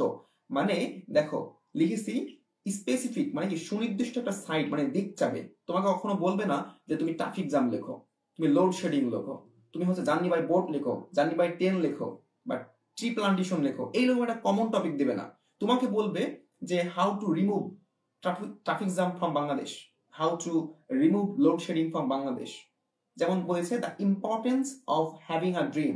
এখন অনেক পোলাপান কি করবে, ওই যে ধরো তোমাদের একটা এখান থেকে দিল। আচ্ছা, আমি একটু তোমাদের দেখাই। আচ্ছা, এখানে সাপোজ অ্যাডোলেসেন্স, আচ্ছা, অ্যাপারথেইড থেকে তোমাদের আসলো, মানে কি বর্ণ বৈষম্য। এখন ওই যে বর্ণ বৈষম্য এখন দিয়েছে যে হাউ টু রিমুভ অ্যাপারথেইড বা the significance of apartheid in South Africa, বা হাউ টু রিমুভ এই যে ডিসক্রিমিনেশন, যে কিভাবে আমরা বৈষম্য দূর করবো ফ্রম ওয়ার্ল্ড, ঠিক আছে, বিশ্ব থেকে ধরলাম, নট সাউথ আফ্রিকা। আচ্ছা, সো অনেক পোলাপন করবে কি এই যে অ্যাপারথেইড, হ্যাঁ, এই সব লিখে দেবে। এখন ওর যেটা মানে চাইছে কর্তৃপক্ষ সেটা না লিখে আবল তাবল সব লিখে দেবে, যে অ্যাপারথেইড এই, অ্যাপারথেইড ডেফিনিশন দেবে, অ্যাপারথেইড তা, লাস্টে বলবে যে we should proper step take proper step, হ্যান ত্যান। তো এইসব তো তোমার চাইনি, এই জন্য তো পোলাপান অনেক ভালো লেখার পরেও ওই 0 পাই। হ্যাঁ, অনেকে বলে যে আমি শিওর আমি 10-এর মধ্যে 8 পাবো, 7 পাবো, আর এরকম পাবো, ঠিক আছে, বাট দিন শেষে কিন্তু ফেইল। যদিও খুলনা ইউনিভার্সিটি লিখিত অংশ কিন্তু ফেইল নাই, ঢাকা ইউনিভার্সিটি কিন্তু ফেল রয়েছে। খুলনা ইউনিভার্সিটি লিখিত অংশ কোনো ফেইল নাই। তুমি যদি এমসিকিউ পাস করতে পারো 30% প্লাস, তাহলে তুমি pass. But Khulna university pass করা আমি সবসময় কি বলি, সহজ, বাট টপ পজিশন করা কঠিন। কারণ খুলনা ইউনিভার্সিটি কিন্তু হচ্ছে অন্যান্য পাবলিক ইউনিভার্সিটি থেকে সিটের সংখ্যা অনেক কম। যেমন ঢাকা ইউনিভার্সিটি ল ডিপার্টমেন্টে 110 প্লাস সিট রয়েছে, যেখানে খুলনা ইউনিভার্সিটি মাত্র 40টা করে প্রত্যেকটা ডিপার্টমেন্টের সিট। সো এখানে সি ইউনিটে যারা ভর্তি পরীক্ষা দিবে তাদের মাত্র আসন রয়েছে 400 কয়টা, 420টা ধরলাম, ঠিক আছে, or something like that. So এই যে 420টা সিট, পরীক্ষার্থী হচ্ছে কত, প্রায় হাজার 40,000, 50,000, সামথিং লাইক দ্যাট। তাহলে কি সবই বাদ, মানে যে 1000 সিরিয়াল অর্জন করবে সে হচ্ছে অনিশ্চিত, সেও বুঝতে পারবে না যে আমার আদৌ সাবজেক্ট পাবো কিনা। অথচ ঢাকা ইউনিভার্সিটি 1000 সিরিয়াল মানে তুমি হচ্ছে সমাজবিজ্ঞান বা ইসলামের ইতিহাস, ইসলাম শিক্ষা, তারপর আরো অনেক পালি ফার্সি উর্দু তো 2000 থেকেও পাওয়া যায়, 2000 সিরিয়াল থেকে পাওয়া যায়, সঙ্গীত, পালি ফার্সি উর্দু, আর অনেক সাবজেক্ট রয়েছে ঢাকা ইউনিভার্সিটি। তো ঢাবি রাবি চবি এগুলো তো অনেক আজারা সাবজেক্ট রয়েছে, এগুলো তো হচ্ছে অনেক 2500 পর্যন্ত অনেক সিরিয়াল পাই। আর যাদের কোটা রয়েছে, হ্যাঁ, মুক্তিযোদ্ধা বা সামথিং লাইক দ্যাট, বিকেএসপি, নিগোষ্ঠী, তারা তো হাজার সিরিয়াল থেকেও পেয়ে যায়। সো দেখো খুলনা ইউনিভার্সিটি কিন্তু সিটের সংখ্যা অনেক কম অন্যান্য পাবলিক ইউনিভার্সিটি। যেমন ইসলামিক ইউনিভার্সিটি ল ফ্যাকাল্টি 3টা, মানে ল ফ্যাকাল্টির আন্ডার 3টা ডিপার্টমেন্ট, ঠিক আছে। ইসলামিক ইউনিভার্সিটি কুষ্টিয়াতে, ইসলামিক ইউনিভার্সিটি বাংলাদেশ এখন নামকরণ করছে, বাট ওটা কুষ্টিয়া অবস্থিত। ওখানে ল ফ্যাকাল্টির আন্ডার 3টা ডিপার্টমেন্ট, একটা হচ্ছে যেটা হচ্ছে ল, যেটা হচ্ছে সুপ্রিম, যেটা হচ্ছে সবার উপরে, যেখানে চান্স পাইতে গেলে টপ পজিশন করা লাগে লতে। তারপর হচ্ছে ল্যান্ড ল, যেটা হচ্ছে ভূমি সংক্রান্ত আইন, সেটা হচ্ছে একটা স্পেসিফিক ল, ঠিক আছে, এটা কিন্তু পিওর ল নয়। যদিও এটা এলএলবি, বাট এটা হচ্ছে কি একটা স্পেসিফিক, যেমন আইবিএ, হ্যাঁ, যেমন কমার্সে যারা স্টুডেন্ট, যেমন আইবিএ কিন্তু একটা কি বলবো, সমস্ত, যেমন তোমার যারা কমার্স স্টুডেন্ট তারা ভালো করে বুঝতে পারবে, যেমন ব্যাংকিং, ম্যানেজমেন্ট, হ্যাঁ, ফাইন্যান্স, এই যে সমস্ত সাবজেক্ট কিন্তু আমার থাকে। আর ল্যান্ড মানে একটা বিশ্বহিত আইন, যেটা বাংলাদেশ সরকার 2016-17 সালে রাজশাহী ইউনিভার্সিটি প্রথম চালু করে। যে বাংলাদেশে ভূমি সংক্রান্ত মামলা বেশি, কোর্টে অনেক বছর পর বছর মামলা পেন্ডিং, দ্যাট ইজ ওয়াই এই ভূমি সংক্রান্ত তোমার হচ্ছে আইনটা তৈরি করে প্রথমে হচ্ছে রাজশাহী ইউনিভার্সিটি এই ডিপার্টমেন্টে চালু করে। সো ল প্রথমে, তারপর হচ্ছে কি ল্যান্ড ল, তারপর হচ্ছে আলফিক অ্যান্ড লিগাল স্টাডিজ, যেটা হচ্ছে একমাত্র ইসলামিক ইউনিভার্সিটি কুষ্টিয়াতে রয়েছে। সেখানে 3টা ডিপার্টমেন্টে মোট সিট সংখ্যা হচ্ছে 250 প্লাস। দেখো, আর খুলনা ইউনিভার্সিটি যেখানে 250, তাহলে পাঁচটা ডিপার্টমেন্ট মিলে, মানে খুলনা ইউনিভার্সিটি 5টা ডিপার্টমেন্ট মিলে, আর ইসলামিক ইউনিভার্সিটি একটা ডিপার্টমেন্টের সিট, তাহলে বলছো খুলনা ইউনিভার্সিটি কত সিটের সংখ্যা কম। আশা করি ভবিষ্যতে আরো ডিপার্টমেন্ট বাড়াইবে খুলনা ইউনিভার্সিটি। তোমার এখন 29টা ডিপার্টমেন্ট, খুলনা ইউনিভার্সিটিতে 29টা ডিপার্টমেন্ট, সো ভবিষ্যতে আরো ইনক্রিজ করবে, বাট সিট সংখ্যা ইনক্রিজ করবে কি সেটা আল্লাহ পাকই জানে আর কর্তৃপক্ষ জানে, ঠিক আছে। সো একটু ভালো করে প্রিপারেশন না নিলে, ওই যে বললাম খুলনা ইউনিভার্সিটি পাস করা সহজ, কারণ কি কোনো লিখিত ফেল নাই। বাট ঢাকা ইউনিভার্সিটি কিন্তু অনেকজনা এমসিকিউতে তোমার হচ্ছে 40 প্লাস পাই 60-এর মধ্যে, অনেক কিন্তু ভালো রেজাল্ট করে। 40 প্লাস মানে বিশাল ব্যাপার। 60-এর মধ্যে এমসিকিউতে 40 প্লাস মানে অনেক অনেক মেটার একটা। বাট লিখিত অংশ ইংলিশে ফেল, 3 পাই, 4 পাই, 5 পাই। অত সহজ নয়। ভর্তি যুদ্ধ ভর্তি পরীক্ষায় যুদ্ধক্ষেত্র গিয়ে যুদ্ধ করা অনেক কঠিন। অনেকে বলবে ভাইয়া 4-5 পাই, এত কম নাম্বার, হোয়াই? হোয়াই নাই, তুমি গিয়ে দেখো। বাইরে এসে যতই আমরা মুখে বলি যে 4-5 পাই, অথচ এমসিকিউ পেয়েছে 40-45, হ্যাঁ, সে তো মেধাবী। তাহলে কেন লিখিত ইংলিশে 3 পাই 4 পাই কেন? তার ভাগ্যে নাই ফার্স্ট অফ অল, এবং সে হয়তো লিখিত প্র্যাকটিস করে নাই। কারণ লিখিত হচ্ছে এমন একটা বিষয় যেটা হচ্ছে তোমার প্র্যাকটিস মেক্স ম্যান পারফেক্ট। কারণ কি, যত বেশি প্র্যাকটিস করবা, লিখিত মানেই ভাই লেখা। হয়তো সে এমসিকিউ টাইম দিয়েছে বেশি, সে লিখিত অংশ লেখে না। তাই জন্য আমি প্রত্যেকটা ব্যাচের, আমার পেইড ব্যাচের স্টুডেন্টকে বারবার করে বলি যে প্রত্যেক দিন কমপক্ষে 10 থেকে 15 পৃষ্ঠা লিখবা। প্যারাগ্রাফ লেখো কোন একটা কারেন্ট ইস্যু নিয়ে, যেমন এই যে ভূমিকম্প হচ্ছে, তারপর হচ্ছে কি ইসরায়েল ফিলিস্তিনের যুদ্ধ, বা ক্লাইমেট চেঞ্জ, বা সাম্প্রতিক অনেক টপিক পাওয়া যায়, নেটে সার্চ দিলে পাওয়া যায়। দ্য ডেইলি স্টার ইংলিশ পত্রিকা অনেক রয়েছে, ওখানে যে শিরোনামগুলো রয়েছে ওখান থেকে, বা টেক্সচুয়াল যে প্যারাগ্রাফগুলো রয়েছে ওখান থেকে চেষ্টা করো। তারপর এক্সপ্লেনেশন লেখো, তারপর কি সেন্টেন্স মেক করো, ট্রান্সফরমেশন করো, ট্রান্সলেশন করো, এই তো হয়ে গেল। পোলাপান প্র্যাকটিস করে না, তাহলে কিভাবে হবে? লিখিত অংশ অনেকে বলে ভাইয়া কোন টপিক গুলো পড়বো। আচ্ছা, কোন টপিক গুলো আমি যদি টপিক বলেও দিই, এই যে আজকে যে সাজেশন দিচ্ছি অনেকজন তো পড়বে না, এই সাজেশন নিয়ে অনেকজন গলায় ঝুলাইয়ে যে ভাইয়া সাজেশন দিয়ে দিয়েছে আমি মনে পেরে যাবো, ওই পরীক্ষা আগে রাত্রি দেখে যাব। No, never. পাবলিক ইউনিভার্সিটি ভর্তি পরীক্ষা অনেক ভাই কঠিন, আবার অনেক সহজও, যদি তুমি প্র্যাকটিস না করো, যদি তুমি লেগে না থাকো। অত সহজ নাই। মনে করছো যে ভাইয়া সাজেশন দিয়ে দিচ্ছে, বলে দিচ্ছে কোন কোন বিষয় থেকে আসবে, সবকিছু বিষয় আমি লিখিত প্র্যাকটিস করলাম না, হ্যাঁ, লিখিত আমি প্র্যাকটিস করলাম না, এমনি পেরে যাব, ওই যে ফেল করবা। হ্যাঁ, ঢাকা ইউনিভার্সিটি যারা পরীক্ষা দিবে, হ্যাঁ, তারা ফেল করবে। আমি চাই না তারা ফেল করুক, প্রত্যেকটা স্টুডেন্ট পাস করুক, বাট ঢাকা ইউনিভার্সিটি তোমরা জানো প্রত্যেক বছর 90% প্লাস ফেল করে, মানে 100টা স্টুডেন্টের মধ্যে মাত্র 10টা স্টুডেন্ট পাস করে। একটু ইমাজিন করে দেখো, একটু কল্পনা করো, মাত্র 10%, মানে 100টার মধ্যে মাত্র 8 থেকে 10টা স্টুডেন্ট পাস, আর বাকি 90-92 স্টুডেন্ট ফেল। কেন? ওই লিখিত অংশে ফেল, ওই লিখিত অংশে ফেল করেছে। একটু বোঝো। আর খুলনা ইউনিভার্সিটি তো ওই যে বললাম পাস করা সহজ, কিন্তু টপ পজিশন বা সাবজেক্ট পাওয়া কিন্তু অনেক কঠিন। কারণ কি, তোমাকে 500-র মধ্যে বা সর্বোচ্চ 800-র মধ্যে সিরিয়াল না হলে, যদি কোনো কোটা না থাকে, কোটা কোটা, ঠিক আছে, মুক্তিযোদ্ধা, তারপর হচ্ছে কি বিকেএসপি কোটা, তারপর হচ্ছে ক্ষুদ্র নিগোষ্ঠী কোটা, এই 3টা না কয়েকটা কোটা রয়েছে। এই কোটা যদি না থাকে তাহলে তুমি হচ্ছে 800 বা 900-র মধ্যে সর্বোচ্চ সিরিয়াল হলে তুমি সাবজেক্ট পাইবা। আর যদি 1000 হয়ে যায়, 1000 প্লাস, তাহলে অনিশ্চিত, একদমই অনিশ্চিত ফর খুলনা ইউনিভার্সিটি। আচ্ছা, অনেক বাস্তবতার কথা বলছি। মেন কথা হচ্ছে, যারা বলো লিখিত অংশ কি করব, আমি এখন থেকেই বলবো প্রত্যেক দিন, এখন অনেক সময় রয়েছে, প্রত্যেক দিন 10 থেকে 15 পৃষ্ঠা লেখো। কি লিখবা? এই যে বলে দিলাম আজকে যে টপিক গুলো দিচ্ছি, যেমন প্যারাগ্রাফ রাইটিং, কোন কোন জায়গা থেকে আসবে আমি তো বলে দিচ্ছি, যে স্পেসিফিক একটা সাইডে, ঠিক আছে, এটা হতে পারে টেক্সচুয়াল, যেমন বোর্ড বই থেকে আসতে পারে, আর নন টেক্সচুয়াল ওই যে বইয়ের বাইরে থেকে, যেমন বললো the impact of climate change, যেমন ঢাকা ইউনিভার্সিটিটা আসছে দ্য ইম্প্যাক্ট অফ কি ক্লাইমেট চেঞ্জ। আচ্ছা, সো এরকম। আচ্ছা, তারপর হচ্ছে ট্রান্সলেশন। আচ্ছা, ট্রান্সলেশন বানান কি ভুল হয়েছে? যাই হোক, Bangla to English, English to Bangla, অর্থাৎ ইংলিশ থেকে আসতে পারে, ইংলিশ থেকে বাংলা, এবং বাংলা থেকে ইংলিশ। আচ্ছা, ট্রান্সলেশন এটা কিন্তু প্যাসেজ আকারে আসতে পারে, আবার কয়েকটা সেন্টেন্স দিতে পারে। যেমন বললো যে এ নম্বর দিয়ে একটা সেন্টেন্স দিল, বললো এই সেন্টেন্সের ট্রান্সলেশন করো। আবার কি একটা প্যাসেজ দিল, মানে কি 4 থেকে 5টা লাইনে একটা প্যাসেজ দেবে, ঠিক আছে, এটাও আসতে পারে। আচ্ছা, তারপর কি সেন্টেন্স কারেকশন।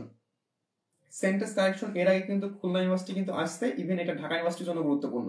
অর্থাৎ এই যে paragraph, translation, sentence correction, explanation, এই 4টাই ঢাকা ইউনিভার্সিটি এবং খুলনা বিশ্ববিদ্যালয়ের জন্য মোস্ট ইম্পর্টেন্ট। আশা করি বুঝছো, ঢাকা ইউনিভার্সিটি এবং খুলনা ইউনিভার্সিটির জন্য sentence correction, paragraph, translation, explanation most important. আচ্ছা, তারপর কি দেখো, সেন্টেন্স কারেকশন তো এর আগে বললাম আমি এমসিকিউ কিভাবে করতে হবে। এক্সপ্লেনেশন এটা কি লিখছি, যে টেক্সচুয়াল এবং নন টেক্সচুয়াল। আচ্ছা, তোমাদের পেইড ব্যাচে যে লিখিত বই দেওয়া হয়েছে, এই যে তোমাদের দেখবে এখানে ইংলিশ অংশে, হ্যাঁ, ইংলিশ অংশে যে টেক্সচুয়াল যে এক্সপ্লেনেশন গুলো, যেমন এই যে গুরুত্বপূর্ণ যে প্যারাগ্রাফ গুলো, তারপর হচ্ছে কি এক্সপ্লেনেশন রয়েছে। আচ্ছা, একটু জুম করে দিই, যেমন এই যে গুরুত্বপূর্ণ প্যারাগ্রাফ গুলো। আচ্ছা, এখানে দেখবা হচ্ছে টেক্সচুয়াল, যেমন বললাম যে don't call me I will call you. বললো যে don't call me I will call you, এটা কে বলছে? এটা বলছে নেলসন ম্যান্ডেলা। তো এটা কি জন্য বলছে, তাই না? তারপরে আসতে পারে যে কোনো একটা গুরুত্বপূর্ণ লাইন, যেমন আই হ্যাভ এ ড্রিম, ঠিক আছে? তো বলবে যে এই লাইনটার যে তাৎপর্য বা অন্তর্নিহিত যে অর্থ, এটা এক্সপ্লেন করো। সো টেক্সচুয়াল যদি এক্সপ্লেনেশন আসে কিভাবে লিখতে হবে আমি কিন্তু পেইড বেসে বলে দিয়েছি, এবং নন টেক্সচুয়াল কিভাবে আসে, যেমন কোন একটা প্রভাব দেয়, ঠিক আছে, প্রভাব দেয়। যেমন বললো যে time and tide wait for none, সময় এবং স্রোত কারোর জন্য অপেক্ষা করে না। তাহলে কি দ্য ইম্পর্টেন্স অফ টাইম, তাই না? মানে কি সময়ের যে গুরুত্ব। তারপর কি বলতে পারে যে ইচ্ছা থাকলে উপায় হয়। তারপর আরো যে সফলতার মূল চাবিকাঠি হচ্ছে কি পরিশ্রম। আচ্ছা, সো এরকম করে কি ইংলিশে কয়েকটা প্রভাব দিল, যে বলে এটা এক্সপ্লেন করো, 3 মার্ক বা 5 মার্কের জন্য আসবে। আচ্ছা, আর আরেকটা কথা, যে কত মার্কের জন্য আসছে এটা কিন্তু একটা মেইন ফ্যাক্ট। যেমন প্যারাগ্রাফ 10 মার্কের জন্য আসে, তাহলে কি মিনিমাম 10 লাইন লিখবা। মিনিমাম বলেছি আমি, মিনিমাম নট ম্যাক্সিমাম। তবে 14 লাইন বা 15 লাইন বা সর্বোচ্চ 16 লাইন লিখলে বেস্ট, ঠিক আছে? অর্থাৎ 10 মার্কের জন্য, হ্যাঁ, মিনিমাম 10 থেকে সর্বোচ্চ 15 লাইন লিখলে এনাফ। আর যদি এক্সপ্লেনেশন আসে, এক্সপ্লেনেশন আসে টেক্সট বুক থেকে, এটা আমি পেইড ব্যাচে বলেছি, তাও একটু তোমাদের উদ্দেশ্যে বলে দিই। হ্যাঁ, সেটা হচ্ছে কি টেক্সচুয়াল যদি আসে অর্থাৎ বোর্ড বই থেকে আসে, যেমন বললাম কি ডোন্ট কল মি। আচ্ছা, কে প্রশ্ন করছে এটা? আচ্ছা, আমি এখন তোমাদের কোনো কমেন্ট দেখবো না, আমি দেখছি ফার্স্ট পেজ থেকে অনেক কমেন্ট করছো। আচ্ছা, আমি তোমাদের এখন কোনো কমেন্ট নেব না। আচ্ছা, যেমন বললাম যে ডোন্ট কল মি। আচ্ছা দেখো, don't call me I will call you.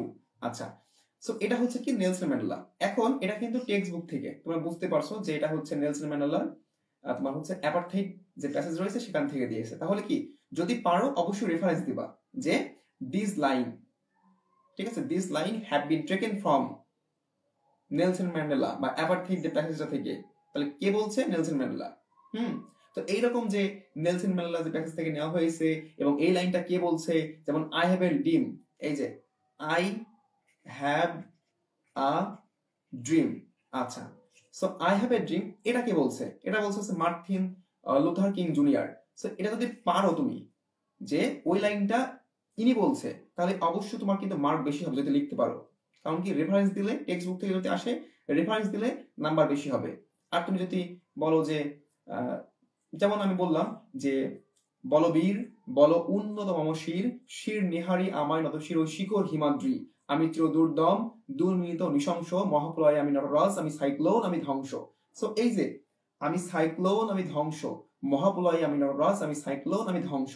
So এই লাইনগুলো তুমি বললা যে আলোচ্য লাইনগুলো দ্বারা এটা বোঝানো হয়েছে। এখন তুমি বলছো না যেটা বিদ্রোহী কবিতার কাজী নজরুল ইসলাম থেকে নেওয়া হয়েছে, তুমি এটা না বলেই শুরু করে দিছো ওই লাইনে ব্যাখ্যা। হ্যাঁ, তুমি ব্যাখ্যা লিখলেও তুমি নাম্বার পেয়ে যাবে, 5 এর মধ্যে তুমি হচ্ছে 3.5 বা 4 পেয়ে যাবা।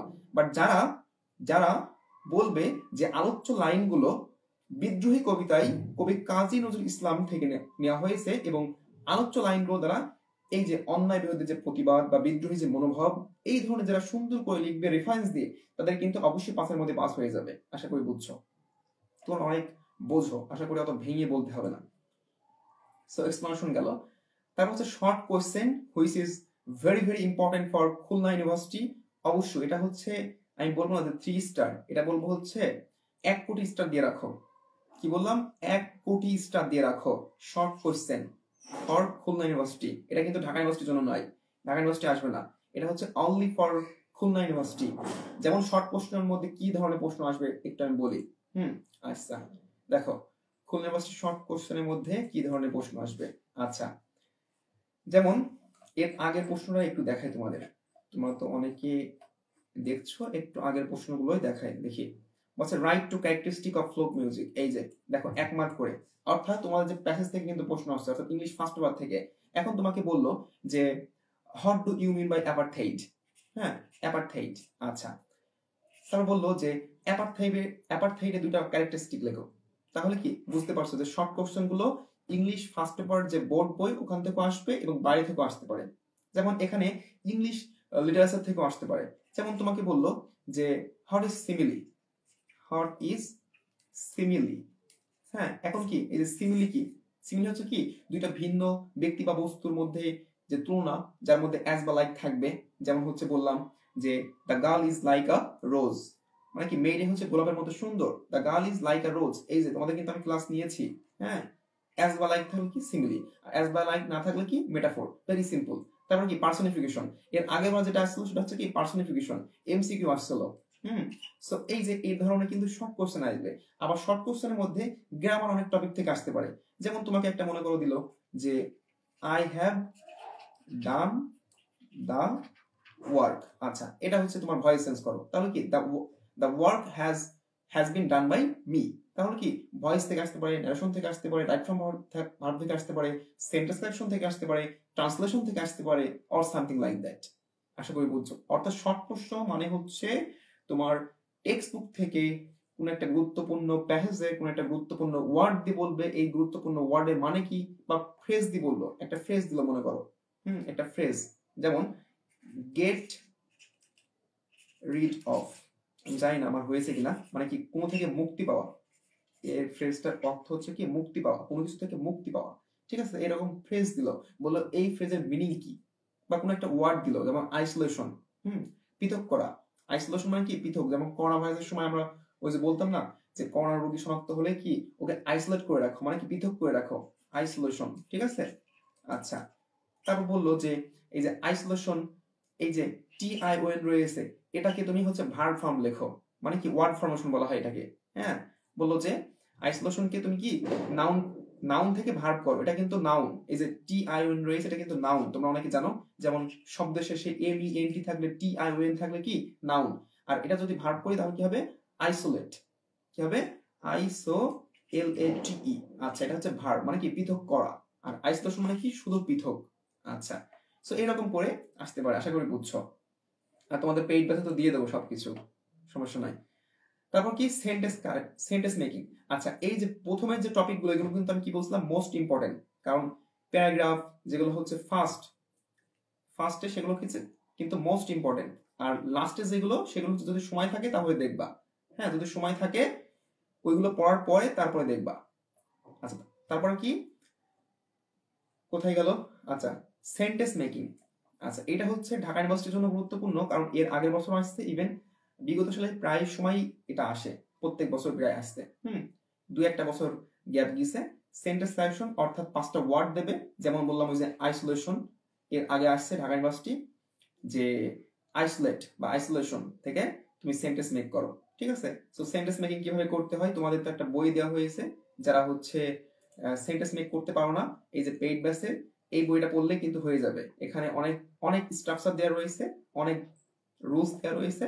হ্যাঁ, যেমন হচ্ছে সকালে হাঁটা স্বাস্থ্যের জন্য ভালো, এটা কি মানে হচ্ছে এই ট্রান্সলেশনটা কেমন হবে, রাতে খাবার খেয়ে দিনে পড়তে বসলো। আচ্ছা, তারপর কি পুলিশ খালে পতিত গাড়িটি উদ্ধার করেছে, এটা হচ্ছে কি ট্রান্সলেট করো। এই ট্রান্সলেশন কিন্তু আসবেই। এখানে অসংখ্য রুলস রয়েছে, এগুলো করলে এনাফ। এর আগের বার কিন্তু খুলনা ইউনিভার্সিটি আসছে, ইভেন ঢাকা ইউনিভার্সিটিও। সো এই টপিকটা মোস্ট ইম্পর্টেন্ট, এই যে সেন্টেন্স মেকিং। আচ্ছা, সেন্টেন্স মেকিং এটা কিন্তু একটা ওয়ার্ড থেকেও আসতে পারে, আবার ফ্রেজ থেকেও আসতে পারে। ওই যে একটু আগে বললাম না যে ফ্রেজ, যেমন একটু আগে বললাম একটা ফ্রেজ দিবে, সে টেক্সট বুক থেকেও হতে পারে, নন টেক্সচুয়াল ফ্রেজও দিতে পারে। একটা ফ্রেজ দিবে, বলবে যে এই ফ্রেজ দিয়ে তুমি সেন্টেন্স মেক করো। তাহলে কি ফার্স্ট অফ অল ওই ফ্রেজের মিনিং জানতে হবে। আর মিনিং জানার জন্য অবশ্যই তোমার যে মুখস্থ বিদ্যা, আমি প্রথমেই বলে আসলাম, তোমরা দেখলা যে প্রথমে আমি কিন্তু বলেছি, প্রথমে আমি শুরু করেছি মুখস্থ বিদ্যা দিয়ে ইংলিশের, আশা করি দেখছো তোমরা। আচ্ছা, সো এই জন্য আমি বললাম যে যে যত বেশি ইংলিশ মুখস্থ বিদ্যা পারবে সে তত বেশি ইংলিশে ভালো করবে, কারণ গ্রামার তোমরা কম বেশি সবাই পারো। আমি দেখছি আমার পেইড ব্যাচে প্রত্যেকটা স্টুডেন্ট কম বেশি সবাই পারে, বাট ধরাটা হচ্ছে এই ইংলিশ যে মুখস্থ বিদ্যা, synonym, antonym, card spelling, group verb, এইগুলো অনেকে পারে না। এখানে কিন্তু ডিফারেন্ট করে দেবে আকাশ পাতাল। আচ্ছা, তাহলে কি sentence making with single word. আচ্ছা, সিঙ্গেল ওয়ার্ড বলতে ওই যে বললাম, সাপোজ একটা ওয়ার্ড দেবে সিঙ্গেল, যেমন আইসোলেশন, গভর্নমেন্ট, এডুকেট। ঠিক আছে, মানে একটা সিঙ্গেল ওয়ার্ড দেবে। আরেকটা কি দেবে, ফ্রেজ দেবে, মানে কি একটা ফ্রেজ দেবে। তাহলে কি ফ্রেজ থেকে আসতে পারে বা সিঙ্গেল ওয়ার্ড থেকেও আসতে পারে। আচ্ছা, তারপর কি ট্রান্সফরমেশন অফ সেন্টেন্স। হ্যাঁ, এটা কিন্তু লিখিত অংশের জন্য ট্রান্সফরমেশন অফ সেন্টেন্স অনেক গুরুত্বপূর্ণ ফর খুলনা ইউনিভার্সিটি। পাশে কিন্তু লেখাই রয়েছে, দেখছো? এটা কিন্তু ঢাকা ইউনিভার্সিটির জন্য আসবে না এটা। আচ্ছা, তার সাথে দেখো আরেকটা লিখেছি কম্প্রিহেনশন। দেখো এই যে কম্প্রিহেনশন, এটা কিন্তু এমসিকিউ লিখেছি, ইভেন লিখিত অংশ লিখেছি ফর খুলনা ইউনিভার্সিটি। যেমন কম্প্রিহেনশন থেকে একটা প্যাসেজ দিবে, একটা প্যাসেজ দিবে 10 থেকে 12 লাইনের। ওখান থেকে হয়তো বা এ বি সি এরকম 3টা প্রশ্নের আনসার করতে বলবে। যে এতে মনে করো যে প্রশ্ন সেটা হচ্ছে 2 মার্ক, এরকম করে 6 মার্কের জন্য বা 10 মার্কের জন্য আসতে পারে। বলবে যে এবিসি তোমার টেক্সট বুক থেকে আসলো, মনে করো অ্যারোলোসেন্স বা হচ্ছে তোমার যে গুরুত্বপূর্ণ প্যাসেজ গুলো রয়েছে, সাপোজ অ্যাপারথেইড থেকে আসলো, বা কোনো একটা গুরুত্বপূর্ণ প্যাসেজ থেকে আসলো 10 থেকে 12 লাইন, বললো যে এবিসি এই 3টা কি কম্প্রিহেনশন প্যাসেজ লেখো। তাহলে কি তোমাদের কিন্তু পেইড বেসে কিন্তু অলরেডি তোমাদের এই যে লিখিত অংশের বই দেওয়া হয়েছে, ওখানে দেখো কম্প্রিহেনশন প্যাসেজ গুলো দেওয়া রয়েছে, মোস্ট ইম্পর্টেন্ট, ওইগুলো থেকে প্র্যাকটিস করবা, ইনশাআল্লাহ হয়ে যাবে।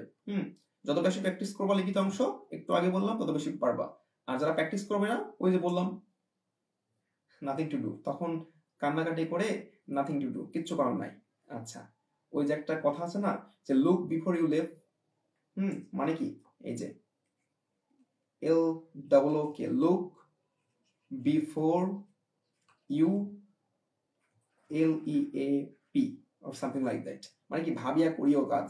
হ্যাঁ, খুলনা ইউনিভার্সিটি পরীক্ষার পরে ভাবলে হবে না যে ভাইয়ার কথাগুলো বা স্যারের কথাগুলো যদি আরেকটু মানতাম, আরেকটু যদি সময় দিতাম, আরেকটু যদি লিখিত অংশ লিখতাম। হ্যাঁ, ভাইয়া এত করে বলতো যে মুখস্থ বিদ্যা করো, সিনোনিম অ্যান্টোনিম বিগত সালগুলো সলভ করো, যেভাবে বলা হয়েছে সেভাবে পড়ো। হ্যাঁ, লিখিত অংশগুলো প্রত্যেকদিন প্র্যাকটিস করো। না, সেইগুলো না করে অনেকে কি হেলাই ফেলাই দিন কাটাচ্ছে, হয়তো বা হয়ে যাবে লিখিত অংশ। নো, নেভার, কখনোই না। আমি তো সবসময় বলছি যে ঢাকা বিশ্ববিদ্যালয় এবং খুলনা ইউনিভার্সিটি টার্গেট, তারা অবশ্যই লিখিত অংশ অবশ্যই মাস্ট। হ্যাঁ, এই যে MUST মাস্ট পড়তে হবে, লিখিত অংশ প্র্যাকটিস করতে হবে, আদারওয়াইজ মানে কি বলবো, নাথিং টু সে। আচ্ছা, সামারি দেখো, এটা কিন্তু লাস্টে লিখেছি এত 7 নম্বরে সামারি থিম, আর এটা লিখেছে শর্ট স্টোরি রাইটিং। দেখো এটা কিন্তু অনেকে জানতে না, এটা অনেকে জানো বা জানো না। শর্ট স্টোরি রাইটিং বলতে তোমাকে 2টা বা 3টা লাইন দিয়ে দেবে, এবার বাকি লাইনগুলো তোমাকে লিখতে হবে। তোমার কিন্তু 7-8 কিন্তু করে আসছো। যেমন এটা অনেক পৌরাণিক কাহিনী দেয়, তারপরে কি তোমার হচ্ছে অনেক শিক্ষামূলক স্টোরি দেয়, বা কোনো একটা প্যাসেজ থেকে দিয়ে দেয়। সো কি 2 থেকে 3টা লাইন তুলে দিল। কারণ এটা কি জন্য অ্যাড করছি, এই যে লাস্টের টপিক গুলো summary, theme, short story writing. কারণ ইংলিশে তোমরা জানো যে 30 মার্ক কিন্তু হচ্ছে খুলনা বিশ্ববিদ্যালয়ে, এটা কিন্তু হচ্ছে লিখিত অংশ। এটা কিন্তু খুলনা ইউনিভার্সিটি, ঢাকা ইউনিভার্সিটির জন্য নাই। আচ্ছা, যদি সামারি এবং থিম ঢাকা ইউনিভার্সিটি আসতে পারে, বাট অত গুরুত্বপূর্ণ নয়। বাট খুলনা ইউনিভার্সিটি কিন্তু হচ্ছে summary, theme, short story writing এই 3টা কিন্তু হচ্ছে এক লাইনে লিখছি, অর্থাৎ 3টার মধ্যে যে কোনো একটা আসতে পারে, 50-50 চান্স রয়েছে। কেন? দেখো এই যে 30 নম্বর, এই 30 নম্বরের মধ্যে প্যারাগ্রাফ যদি 10 দেয়, তাহলে কি এখন বাকি থাকছে 20 মার্ক, অর্থাৎ এখনো কিন্তু 4টা টপিক ধরাইতে পারবে যদি পাস করে মামলা থাকে। হ্যাঁ, 4-5 20, এখন কিছু 4টা টপিক দিতে হবে। তো সেন্টেন্স কারেকশন দিল, বা এক্সপ্লানেশন দিল, বা হচ্ছে ট্রান্সফর্ম সেন্টেন্স দিল, তাও কিন্তু থাকছে। সো এটা কিন্তু তোমাদের কিন্তু সাবধান করে দিলাম যে শর্ট স্টোরি রাইটিং এটা কিন্তু হচ্ছে একটু দেখবা তোমাদের যে লিখিত অংশের বই দেওয়া হয়েছে ওখানে আছে, বা এটা নিয়ে আহামরি অত প্যানিক খাওয়ার বা অত কিছু হওয়ার, আমি বলবো যে ইংলিশ লিখিত অংশ প্র্যাকটিস করো। কারণ প্র্যাকটিস করলেই তোমরা হচ্ছে ফ্রি হ্যান্ড রাইটিং লিখতে পারবা। আর যদি প্র্যাকটিস না করো, হাই হতাশ করো যে কি করবো কি নাই, ওয়াল্লাহ ভাইয়া আজকে বলছে summary, theme, short story writing পড়বে, কি করব, কিছু তো জানি না, তারা তারা হচ্ছে বাস খাবা বাংলা কথায়। আচ্ছা, তারপর দেখো আরেকটা টপিক দিয়েছে, সেটা হচ্ছে ফিল ইন দ্য গ্যাপস। কারণ আমি চাই না স্টুডেন্টের কোনো একটা টপিক এড়াই যায়, কারণ এর বাইরে থেকে কখনোই আসবে না। দেখো ফিল ইন দ্য গ্যাপ, এটা হচ্ছে উইথ ক্লু এবং উইদাউট ক্লু হতে পারে। যেমন তোমাদের পেইড বেসে যে লিখিত অংশ 3টা বই দেওয়া হয়েছে, ওখানে দেখবা উইথ ক্লু উইদাউট ক্লু সমস্ত বিষয় কিন্তু হচ্ছে কি A to Z দেওয়া রয়েছে, ঠিক আছে? আচ্ছা, so fill in the gap কিন্তু আসতে পারে। আবার যদি হচ্ছে প্যাসেজ আকারে নাও আসে, তাও কয়েকটা দিতে পারে যে এ নম্বর, এখানে একটা গ্যাপ, বি নম্বর এখানে একটা গ্যাপ, সি নম্বর এখানে একটা গ্যাপ, এখানে কি বসবে এখানে কি বসবে, যেমন এটা টেক্সট বুক থেকেও দিতে পারে, নন টেক্সচুয়াল আইটেম থেকেও দিতে পারে। সো সাবধান করে দিলাম। আচ্ছা, এইবার এতক্ষণ ধরে আমরা ইংলিশে বেশি ফোকাস দিলাম, এবার আসি বাংলা। জিকেও আছে, ঠিক আছে। ইংলিশে আগে লিখলাম কারণ ইংলিশে হিউজ মার্ক, ঠিক আছে, ইংলিশে প্রচুর মার্ক, ইংলিশে কিন্তু 55 মার্ক। আর ডি ইউনিটের কিন্তু ঢাকা ইউনিভার্সিটি নাই, খুলনা ইউনিভার্সিটি প্রায় 60 মার্ক শুধুই হচ্ছে ইংলিশে, বুঝতে পারছো? সো ইংলিশ মানে কি বলবো, অনেক অনেক গুরুত্বপূর্ণ। দ্যাট ইজ ওয়াই এতক্ষণ ধরে শুধু ইংলিশের আলোচনা, এবার হচ্ছে বাংলা। আচ্ছা, বাংলার ফার্স্টে হচ্ছে মুখস্থ বিদ্যা, আর আমি মুখস্থ আইটেমগুলো একটু বেশি ফোকাস দিচ্ছি ফর খুলনা ইউনিভার্সিটি, কারণ মুখস্থ টপিক যে যত বেশি পারবে, যেমন এই যে সমার্থক শব্দ আসবেই। আচ্ছা, তারপর দেখো এই যে এই তিনটা চারটা এক লাইনে লিখছি, সেটা হচ্ছে কি সমার্থক শব্দ, বাংলা প্রথম পত্রের শব্দার্থ। কেন লিখছি দেখো, বাংলা প্রথম পত্রের যে গদ্য পদ্য নাটক উপন্যাস রয়েছে, প্রত্যেকটা গদ্য পদ্যের, যেমন অপরিচিতা, অপরিচিতা, এই যে যে গদ্যের বা ছোট গল্পের শেষে যে শব্দার্থ রয়েছে বা টিকা রয়েছে, ওইগুলো কিন্তু মাস্ট। যেমন এর আগের বার আসছে যে ওই যে বিদ্রোহী কবিতার শির নিহারি, এই যে নিহারি, শির নিহারি আমাই নদশির ওই শিকর হিমাদ্রি, এই নিহারি শব্দের অর্থ কি, এটা ঢাকা ইউনিভার্সিটি এবং খুলনা ইউনিভার্সিটি প্রচুর আসছে, মানে প্রচুর বলতে এবারও আসবে, যে বাংলা প্রথম পত্রে যে গদ্য পদ্যগুলো রয়েছে, ওই গদ্য পদ্যগুলো শেষে যে শব্দার্থ টিকা রয়েছে ছোট ছোট দেখবা, যেমন নিহারি শব্দের অর্থ কি, বা মনে করো সালতি শব্দের অর্থ কি, এই যে মাসি পিসি গল্পের সালতি, ঠিক আছে। সো এইরকম যেগুলো রয়েছে অবশ্যই পড়তে হবে। তারপর কি পারিভাষিক শব্দ, আচ্ছা, বিপরীত শব্দ। সো এইটা হচ্ছে মোস্ট ইম্পর্টেন্ট, সমর্থক যেগুলো আগে লিখছি, সমর্থক বাংলা প্রথম পত্রে, এইটা ভালো করে দেখবা। আর পারিভাষিক শব্দ আসতে পারে না আসতে পারে, বিপরীত শব্দ না আসার সম্ভাবনা বেশি। আর শব্দের উৎস বলতে, যেমন বললো বাবা, এটা কোন ভাষা থেকে আগত, এটা ফার্সি, এটা হচ্ছে ফার্সি, আচ্ছা ফার্সি, ফর্সি না কি, তুর্কি না কি, এটা কোন ভাষা থেকে আগত শব্দ, তাহলে কি এটা কিন্তু হচ্ছে তোমার বাবা হচ্ছে তুর্কি থেকে আগত শব্দ, তুর্কি, ঠিক আছে। যেমন যে 9-10 যে বইটা, 9-10 যে বাংলা ব্যাকরণ বইটা, আমি কিন্তু পেইড ব্যাচে বলেছি যে কোন কোন টপিক গুলো কিভাবে পড়তে হবে, আমি বলে দিয়েছি, ওটা একটু ভালো করে পড়বা, 9-10 যে বইটা। আচ্ছা, তাহলে কি শব্দের উৎস, তাহলে এই চারটা টপিকের মধ্যে হচ্ছে সমার্থক, বাংলা প্রথম পত্রের শব্দার্থ এবং শব্দের উৎস, এই তিনটা হচ্ছে most important for Khulna university. আর পারিভাষিক শব্দটা হচ্ছে ঢাকা ইউনিভার্সিটি আসে। আচ্ছা, শুদ্ধ বানান এবং উচ্চারণ, এই দুটো কিন্তু এক লাইনে লিখছি। দেখো, শুদ্ধ বানান থেকে আসবে প্রশ্ন এবং উচ্চারণ। আচ্ছা, এক কথায় প্রকাশ, বাগধারা এবং প্রবাদ প্রবচন, এই তিনটা এক লাইনে লিখছি, কারণ এই তিনটা লেস ইম্পর্টেন্ট, আসতে পারে না আসতে পারে। সো এই যে মুখস্থ বিদ্যা বাংলার অংশের মধ্যে এইটা ভালো করে পড়বা, শব্দার্থ আর বাংলা প্রথম পত্রের শব্দার্থ, ঠিক আছে, আর শুদ্ধ বানান আর উচ্চারণ, আর এই যে শব্দের উৎস, এটা একটু পড়বা। আর এক কথায় প্রকাশটা পড়লে পড়বা, বাগধারাটা পড়বা, প্রবাদ প্রবচন থেকে তো আসবে না। আচ্ছা, বাংলা ব্যাকরণ এবার আসি। দেখো, সমাস কারক, প্রথমে রাখছি কি সমাস কারক, কি রাখছি সমাস এবং কারক, মোস্ট ইম্পর্টেন্ট। দেখো, যেগুলো আগে লিখছি সেগুলো কিন্তু মোস্ট ইম্পর্টেন্ট, আর যেগুলো হচ্ছে নিচে লিখছি সেগুলো হচ্ছে লেস ইম্পর্টেন্ট, ঠিক আছে, আর যেগুলো উপরে সেগুলো কিন্তু মোস্ট ইম্পর্টেন্ট। আচ্ছা, সো সমাস কারক গেল, কারণ এর আগের বছর কিন্তু প্রশ্ন আসছে, তোমরা দেখো লিখিত অংশ আসছে, যেমন খুলনা ইউনিভার্সিটি দ্বীপ আসছে, যে দ্বীপ এর ব্যাস বাক্য কি, সো দ্বীপ এর ব্যাস বাক্য কি, দুই দিকে অবজার, দ্বীপ, ঠিক আছে, দুই দিকে অবজার। যেমন গায়ে হলুদ, গায়ে হলুদ দেওয়া হয় যে অনুষ্ঠানে, এটা কি, এটা হচ্ছে বহুব্রীহি সমাস, কারণ কি বহুব্রীহি সমাস হচ্ছে অন্য পদ প্রধান সমাস, যে গায়ে হলুদ। এই যে তোমাদের কিন্তু আমি সমাস কারক সব ক্লাস নিয়েছি পেইড ব্যাচের, হ্যাঁ, এখনো পোলাপান অনেক ভর্তি হচ্ছে, তোমরা যারা ভর্তি হবা কুইকলি হচ্ছে ভর্তি হয়ে যাও, কারণ তোমাদের জন্য তোমাদের ডিসেম্বর মাসের 1 তারিখ থেকে বা 2 তারিখ থেকে খুলনা ইউনিভার্সিটি কোয়ালিটির মডেল টেস্ট পরীক্ষা শুরু হয়ে যাবে, একদম খুলনা ইউনিভার্সিটি কোয়ালিটির, যেমন প্রশ্ন আসবে বাংলা থেকে 10, লিখিত থেকে 10, ইংলিশে 55 এবং জিকে থেকে 25, হ্যাঁ, পরীক্ষা শুরু হয়ে যাবে একদম খুলনা ইউনিভার্সিটি কোয়ালিটির। শেষ সময় এসে একটা কাজ করবা, প্র্যাকটিস করবা লিখিত অংশ, যদি টার্গেট থাকে ঢাকা ইউনিভার্সিটি এবং খুলনা ইউনিভার্সিটি, লিখিত অংশ প্রত্যেকদিন 10 থেকে 15টা পৃষ্ঠা লিখবা, এবং পরীক্ষা যে যত বেশি দিবে সে তত বেশি ভালো করতে পারবে। ভাইয়ার কাছে যে ফার্স্ট হতে হবে, হ্যাঁ আমার প্ল্যাটফর্মে এসে যে ফার্স্ট হতে হবে, এটা কোনো নাই যে আমার প্ল্যাটফর্মে যারা ফার্স্ট হবে তারা চান্স পাবে। নো, যারা এর আগে ফার্স্ট সেকেন্ড থার্ড হতো আমার ব্যাচে, তারা কিন্তু আমি ধরে রাখছিলাম অনেকে, বাট তারা কিন্তু কি বলবো, অনেকেই আমি যাদের ধরে রাখছিলাম অনেকেই পাইনি, বাট যাদেরকে আমি ধরি নাই যে আমার ওই স্টুডেন্টটা চান্স পাবে না, আমি তো কাউকে ধরি নাই, বাট কিছু কিছু সময় বোঝা যায় না যে কোন স্টুডেন্টরা কি রকম, বাট কিছু কিছু স্টুডেন্টকে আমি ধরছিলাম, বাট দুর্ভাগ্যবশত তাদের হই নাই। লাস্টে শুনতে পেলাম তারা নাকি প্রেম করে, যখন কান্নাকাটি করবে যে ভাইয়া ফোন দিয়ে যে ভাইয়া আমি বা স্যার আমি তো হচ্ছে রিলেশন করতাম, টাইম নষ্ট হয়ে গেছে, আপনি যখন অনলাইন ক্লাস নিতেন আমি হচ্ছে ক্লাসও করতাম ওইদিকে চ্যাটিংও করতাম, এখন বুঝতে পারছি আপনার কথাগুলো মিলে গেছে যে অ্যাডমিশন টাইম যারা প্রেম করে, সময় নষ্ট করে, আড্ডা দেয়, তারা কখনোই চান্স পাবে না। আমি বলছিলাম তো ওই যে যখন চান্স পাও না সে কান্নাকাটি করছে যে ভাইয়া আমি তো প্রেম করতাম, রিলেশন করতাম, রাতের পর রাত জেগে চ্যাটিং করতো, কথা বলতো, video calling or something like that, তোমরা যেটা করো আমার সে ভালো জানো। সো কান খাড়া করে শুনে রাখো, অ্যাডমিশন টাইম আমি ফের বলছি, এই যে আজকে কয় তারিখ, 29 তারিখ, 29/11/2025, অ্যাডমিশন টাইমে যারা প্রেম করবা, মানে কি রিলেশন, জিএফ বিএফ, হ্যাঁ কি জিএফ বাবা, হ্যাঁ গার্লফ্রেন্ড, আমার হচ্ছে কি বিএফ বয়ফ্রেন্ড, বাবা আচ্ছা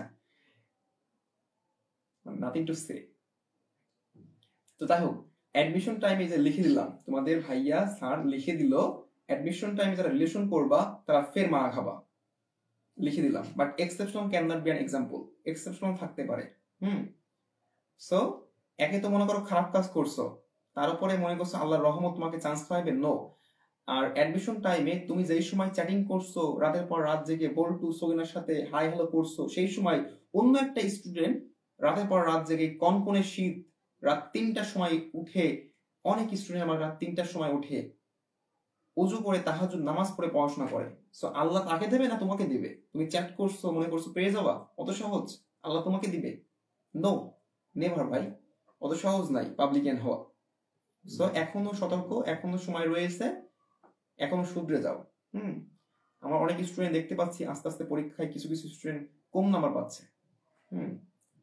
আমি কিন্তু ব্যাচ থেকে বার করে দিব এইবার, পরপর পরীক্ষা যারা 3টা পরীক্ষায়, এখন ব্যাচ থেকে বার করে দিলেও বা কি, পরীক্ষা চলে আসছে। হ্যাঁ, অনেক স্টুডেন্ট গার্জিয়ান ফোন দিয়ে বলে স্যার, যাই হোক তোমাদেরকে আমি সাবধান করে দিচ্ছি, অনেক স্টুডেন্ট দেখতে পাচ্ছি আমি ইদানিং কি বলবো একদম নাসরবান্দা হয়ে গেছে।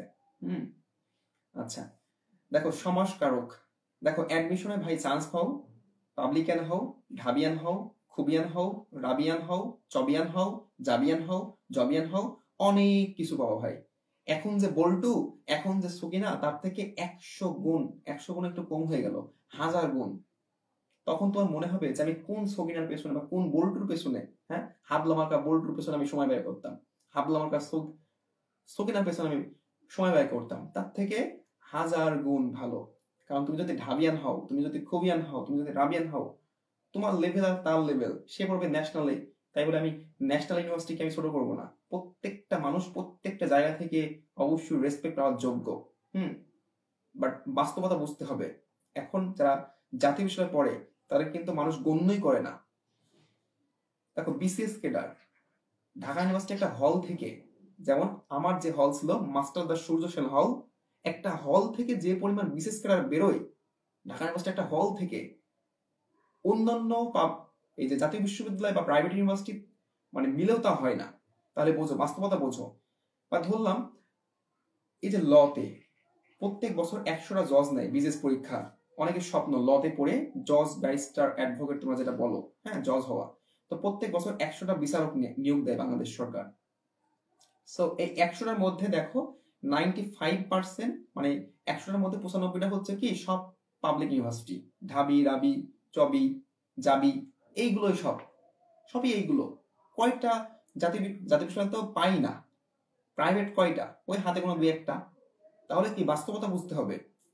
হ্যাঁ, পাবলিকান হও, অনেক কিছু পাবা ভাই।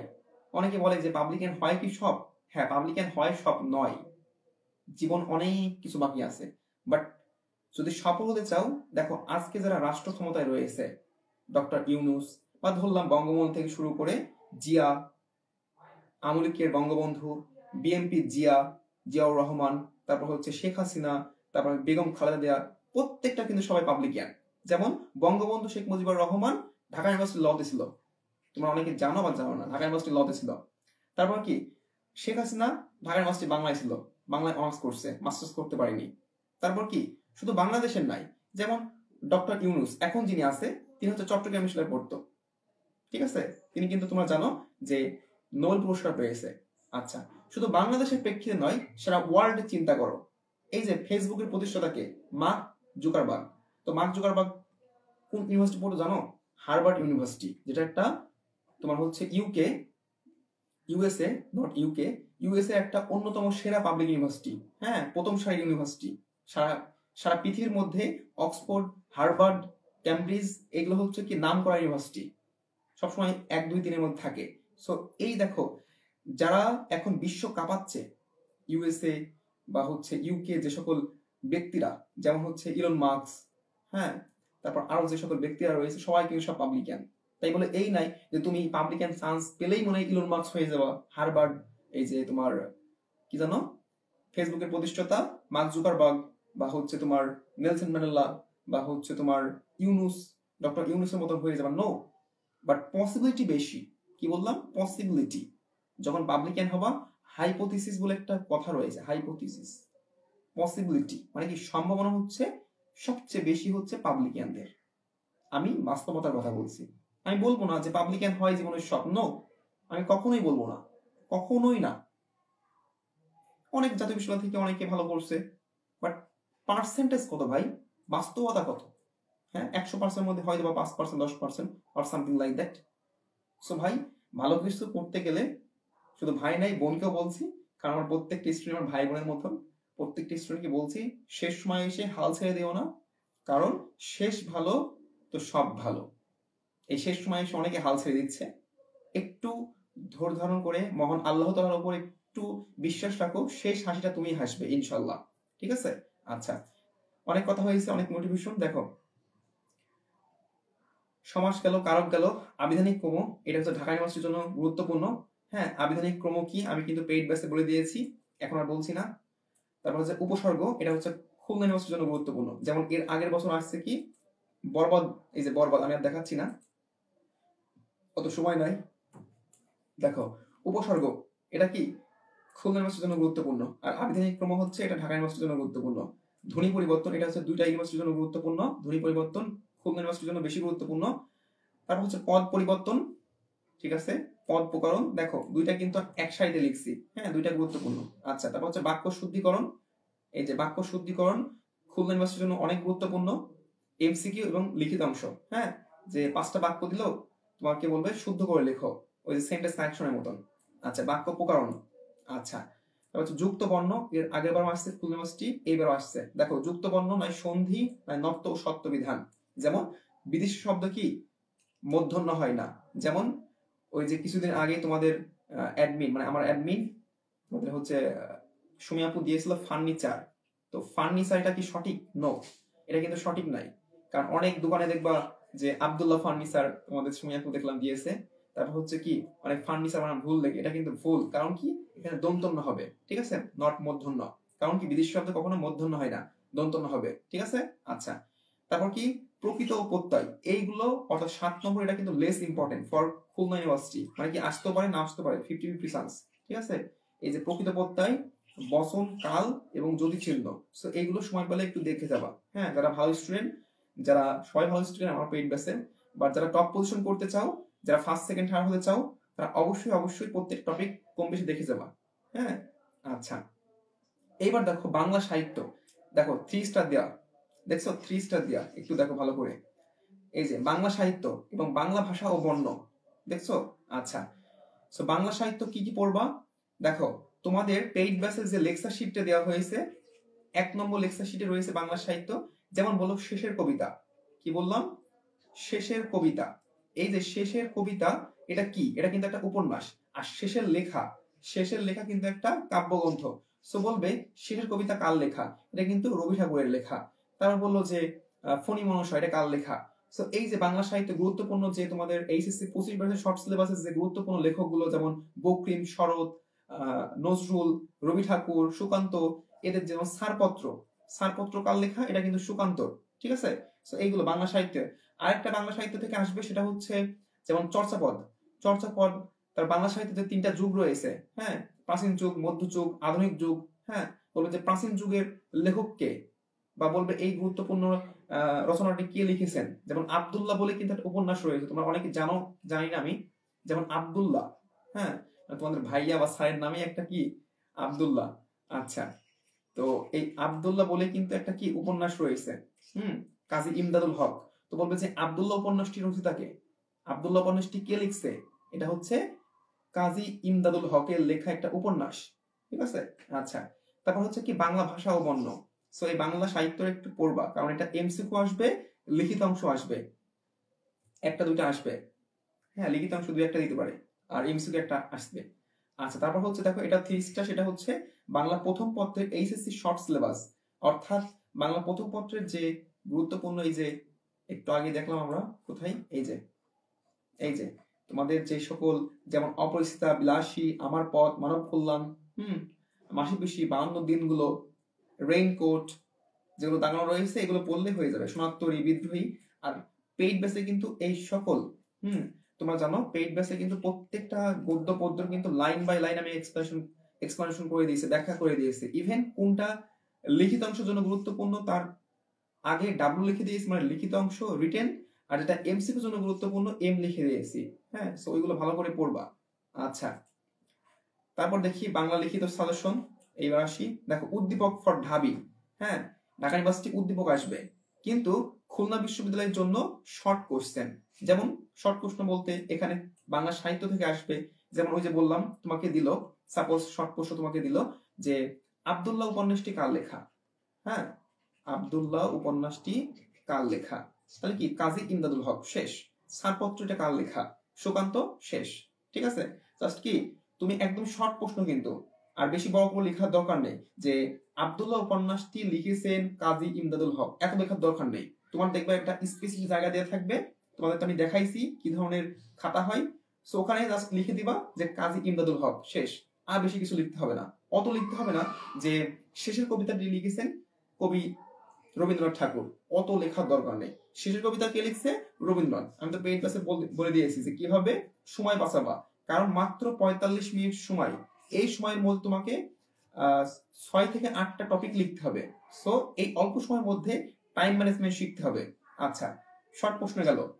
তো শর্ট প্রশ্নের মধ্যে কিন্তু বাংলা ফার্স্ট পেপার থেকে আসতে পারে, যেমন বললো যে অপরিচিতা গল্পের লেখককে, বা অপরিচিতা গল্পের নায়ককে, বা এই যে লালসুল উপন্যাস থেকে সিরাজুল নাটক থেকে আসতে পারে, বা মাসি পিসি থেকে আসতে পারে, তোমার হচ্ছে কি রেইনকোট থেকে আসতে পারে, ফেব্রুয়ারি 1969 থেকে আসতে পারে, আমি কিংবদন্তি কথা থেকে আসতে পারে, বিদ্রোহী থেকে আসতে পারে, ঠিক আছে। আচ্ছা, তারপর কি বাংলা সাহিত্য থেকে আসতে পারে, ইভেন গ্রামার টপিক থেকে আসতে পারে। গ্রামার টপিকটা একটু বেশি ফোকাস দিবা। যেমন ওই যে বললাম একটু আগে, এর আগে আসলো দ্বীপ, এর ব্যাস বাক্য কি, যে দুই দিকে অবজার্ভ, দ্বীপ, দ্বীপ, ঠিক আছে, যেটা হচ্ছে বহুব্রীহি সমাস। সো এরকম সমাজ থেকে আসতে পারে, কাল থেকে আসতে পারে, ধ্বনি পরিবর্তন থেকে আসতে পারে। যেমন ধ্বনি পরিবর্তন থেকে আসছে এর আগের বছর যে তোমার কি ধারণা আসছে একটা, যে অপনিহিতি নাকি একটা আসছে, যে কাকে বলে। তাহলে কি এদের ডেফিনেশন আসছে, অর্থাৎ বললো তোমাকে সাপোজ যে অপাদানকারক কাকে বলে, বা কর্মধারয় সমাস এবং তৎপুরুষ সমাসের মধ্যে পার্থক্য কি, বা এই যে কর্মধারয় সমাসের যে উপমান এবং উপমিত কর্মধারয় সমাসের মধ্যে পার্থক্য কি, উদাহরণ সহ লেখো। আশা করি বুঝছো। শর্ট প্রশ্ন গ্রামার থেকে একটু বেশি পড়বা, আর বাংলা ফার্স্ট পেপার থেকে তোমার সাহিত্য অংশগুলো দিতে পারে। আচ্ছা, গুরুত্বপূর্ণ লাইন, প্রবাদের ব্যাখ্যা। দেখো গুরুত্বপূর্ণ লাইন বলতে ওই যে ইংলিশের মতন এক্সপ্লানেশন। যেমন তোমাকে বললো সাপোজ তোমাকে হচ্ছে বিদ্রোহী কবিতা থেকে কি কয়েকটা গুরুত্বপূর্ণ লাইন দিল, যে তোমার হচ্ছে কি যবে উৎপীড়িতের কোন্দন রল আকাশে বাতাসে ধরিবে না, অত্যাচারের ক্ষুরূপ বিমান ধূম্রণ ভূমে লড়িবে না। আমি জানি না কতটুকু হয়েছে, ঠিক আছে। তোমাদের ক্লাসটা নিচ্ছি উইদাউট প্রিপারেশন, কোনো প্রিপারেশন নাই। তোমরা জানো তোমাদের ভাইয়ের এখন পরীক্ষা চলে, তোমাদের অনেকের রিকোয়েস্টে কিন্তু ক্লাসটা নিয়া, হ্যাঁ। আচ্ছা, সো আমার এখন ক্যাম্পাসে, আমার ইউনিভার্সিটি কিন্তু পরীক্ষা চলে, আজকে একটা পরীক্ষা দিয়ে আসলাম, আবার অফলাইন ক্লাস চলছে এখন আমার, অফলাইনে 2টা ব্যাচের এখন ক্লাস রানিং, লাস্টে যারা ভর্তি হচ্ছে তাদের ক্লাস নিতে হচ্ছে। আচ্ছা, সো দেখো যেটা বললাম যে অত্যাচারের খরুক কি পান, ভূম রণ ভূমে রণিবে না, ভুল হলে সংশোধন করে নিও। সো এই যে লাইনটা, যে কোন একটা লাইন দিল, বলবে যে ওই লাইনটা কি ব্যাখ্যা করো, এটা আসতে পারে 3 মার্কের জন্য, আসতে পারে 5 মার্কের জন্য। যদি আসে 2টা দিবে, 2টা লাইন। যেমন যদি টেক্সট বুক থেকে দেয় কিভাবে লিখতে হয়, পেইড ক্লাসে বলে দিয়েছি, তো ওইভাবে লিখে দেওয়া হয়ে যাবে। আরেকটা কি প্রবাদ বাক্য থেকে আসতে পারবে, যেমন বললাম ওই যে, যেমন তোমার সফলতার মূল চাবিকাঠি হচ্ছে কি পরিশ্রম করা, অর্ধবসায় করা, ঠিক আছে। তো এরকম থেকে প্রবাদ বাক্য থেকে আসতে পারে। আচ্ছা, তারপর দেখো 3 নম্বরটা, এটা খুলনা ইউনিভার্সিটি, দেখো বাংলায় মাত্র 10 মার্ক। এই 10 মার্কের মধ্যে স্পেশালি আসবে হচ্ছে শর্ট প্রশ্ন বেশি আসবে। শর্ট প্রশ্ন যদি 5 মার্ক দেয়, আর ওইদিকে হয়তো বা তোমার গুরুত্বপূর্ণ লাইনের ব্যাখ্যা দিতে পারে, গুরুত্বপূর্ণ লাইনের ব্যাখ্যা দিতে পারে। আর অনুচ্ছেদ যদি দেয় 3 মার্ক, বা অনুচ্ছেদ, ভাব সম্প্রসারণ, সারাংশ, সারমর্ম, মূল ভাব, এগুলো না দেওয়ার সম্ভাবনা বেশি। কারণ দেখো 10 mark only Khulna university C ইউনিটে, হ্যাঁ, বাংলার ক্ষেত্রে। সো এই 10 মার্কের মধ্যে যদি অনুচ্ছেদ থেকে 5 মার্ক দিয়ে দেয়, আসতে পারে। যেমন এর আগে অনুচ্ছেদ আসছিল, বাট প্র্যাকটিস করো, সমস্যা নাই। আচ্ছা, সো এগুলো এই যে বলে দিয়েছি, জাস্ট কিভাবে লিখতে হয়। আর তোমাদের লিখিত অংশ যে বইটা দেওয়া হয়েছে 3টা, ওইগুলো থেকে প্র্যাকটিস করো, হ্যাঁ, হয়ে যাবে ইনশাল্লাহ। আচ্ছা, তারপর দেখো ট্রান্সলেশন। ট্রান্সলেশন অবশ্যই পড়তে হবে, বাংলা থেকে ইংলিশ, ইংলিশ থেকে বাংলা, এটা দিতে পারে, ঠিক আছে। আচ্ছা, তারপর হচ্ছে বাক্য শুদ্ধিকরণ, এটা হচ্ছে মোস্ট ইম্পর্টেন্ট। ট্রান্সলেশন অনেক গুরুত্বপূর্ণ। বাক্য শুদ্ধিকরণ, এই যে অনুচ্ছেদ এইটার থেকে এই ট্রান্সলেশন গুরুত্বপূর্ণ, এবং বাক্য শুদ্ধিকরণ এটা গুরুত্বপূর্ণ। আর বাক্য শুদ্ধিকরণ এটার আরেকটা নাম হচ্ছে অনুচ্ছেদ। মানে কি বললো যে এই একটা বাক্য এটা শুদ্ধ করো, বা এরকম করে 1 2 3 এরকম করে 5টা বাক্য দিলে শুদ্ধ করে লিখতে বললো। আবার কি এই 5টা বাক্য একবারে কি অনুচ্ছেদ আকারে আসতে পারে, ঠিক আছে, 5টা বাক্য দিলে অনুচ্ছেদ আকারে। আচ্ছা, তারপর কি বাক্য গঠন। বাক্য গঠন মানে কি, যদি এটা আসার সম্ভাবনা খুবই কম, খুলনা ইউনিভার্সিটি, ঢাকা ইউনিভার্সিটি দিতে পারে এটা। আচ্ছা, বাক্য রূপান্তর, এইটা দিতে পারে। বাট 10 মার্ক তো, ওই যে বললাম যে শর্ট প্রশ্ন দিবে, না ট্রান্সলেশন দিবে, হ্যাঁ, শর্ট প্রশ্ন দিবে, ট্রান্সলেশন দিবে, বাক্য শুদ্ধিকরণ দিবে, গ্রামার থেকে বা সাহিত্য থেকে এইগুলো দিবে, তাছাড়া আহামরি আর কিছু দিবে না। আচ্ছা, এইগুলো দু একটা টপিক দেখলে হয়ে যাবে, পদ পরিবর্তন। আচ্ছা, তারপর দেখো আমরা একদমই লাস্ট পজিশন চলে আসছি, সেটা হচ্ছে জেনারেল নলেজ, যেটা হচ্ছে 25 mark. 25 mark Khulna university C ইউনিটে রয়েছে 25 মার্ক। আচ্ছা, আর ঢাকা ইউনিভার্সিটি রয়েছে 30 মার্ক। এটা হচ্ছে ঢাকা ইউনিভার্সিটি, আর এটা হচ্ছে খুলনা ইউনিভার্সিটি সি ইউনিটে। আর ডি ইউনিটে হচ্ছে খুলনা ইউনিভার্সিটি ডি ইউনিটে রয়েছে, সেটা হচ্ছে হয়তো বা 10 মার্ক না কত। আচ্ছা, সো দেখো কারেন্ট অ্যাফেয়ার মূলত 3টে টপিক থেকে প্রশ্ন আসবে। কয়টা টপিক? 3টে টপিক। এটা হচ্ছে না, জিকে থেকে 3টে টপিক থেকে প্রশ্ন আসবে, নট কারেন্ট অ্যাফেয়ার। দেখো, একটা হচ্ছে কারেন্ট অ্যাফেয়ার, যেটা বলা হয় সাম্প্রতিক বিষয়গুলো, which is very very important for Khulna university. যেমন এর আগের বছর তোমাদেরকে বারবার করে বলছিলাম যে কারেন্ট অ্যাফেয়ার ভালো করে পড়ো, আর কিভাবে পড়তে হবে, হাউ টু রিড, আমি কিন্তু পেইড ব্যাচে অলরেডি বলে দিয়েছি। যেমন আমি বলেছি যে 2টা কারেন্ট অ্যাফেয়ার নিবা, ওই 2টা কারেন্ট অ্যাফেয়ার কিভাবে পড়তে হবে কিন্তু বলে দিয়েছি, সো এখন আর বলবো না। আচ্ছা, সো কারেন্ট অ্যাফেয়ার দেখো, তারপর কি বাংলাদেশ এবং ইন্টারন্যাশনাল, যেমন বাংলাদেশ বিষয় বলি এবং আন্তর্জাতিক বিষয় বলি। তারপর কি বেসিক জিকে, যদিও এই বেসিক জিকে থেকে খুবই কম প্রশ্ন আসবে, যেমন কারেন্ট অ্যাফেয়ার থেকে যদি আসে 10 থেকে 12টা, তাহলে বেসিক জিকে থেকে খুব সম্ভবত হচ্ছে 2 থেকে 3টা, বা তাও নাও দিতে পারে, মানে সর্বোচ্চ 2টা। তাহলে কি কারেন্ট অ্যাফেয়ার আর বেসিক জিকে থেকে হয়তো বা সর্বোচ্চ 14টা দিতে পারে। আর বাদ বাকি যে হচ্ছে তোমার 11টা বা সামথিং লাইক দ্যাট, 11টা 12টা, 11 থেকে 12টা, এটা কিন্তু হচ্ছে এই বাংলাদেশ এবং ইন্টারন্যাশনাল থেকে দিবে। এখন কথা হচ্ছে কারেন্ট অ্যাফেয়ার কোন কোন জায়গাগুলো মোস্ট ইম্পর্টেন্ট আমি কিন্তু বলে দিয়েছি, এবং বাংলাদেশ ইন্টারন্যাশনাল এটা কিন্তু তোমাদের পেইড ব্যাচে প্রায় 20টা লেকচার শিট দিয়েছি বা সামথিং লাইক দ্যাট। কিভাবে পড়তে হবে, কোন কোন লেকচার শিটগুলো, কোন কোন টপিকগুলো গুরুত্বপূর্ণ তোমাদের কিন্তু বলে দেওয়া হয়েছে।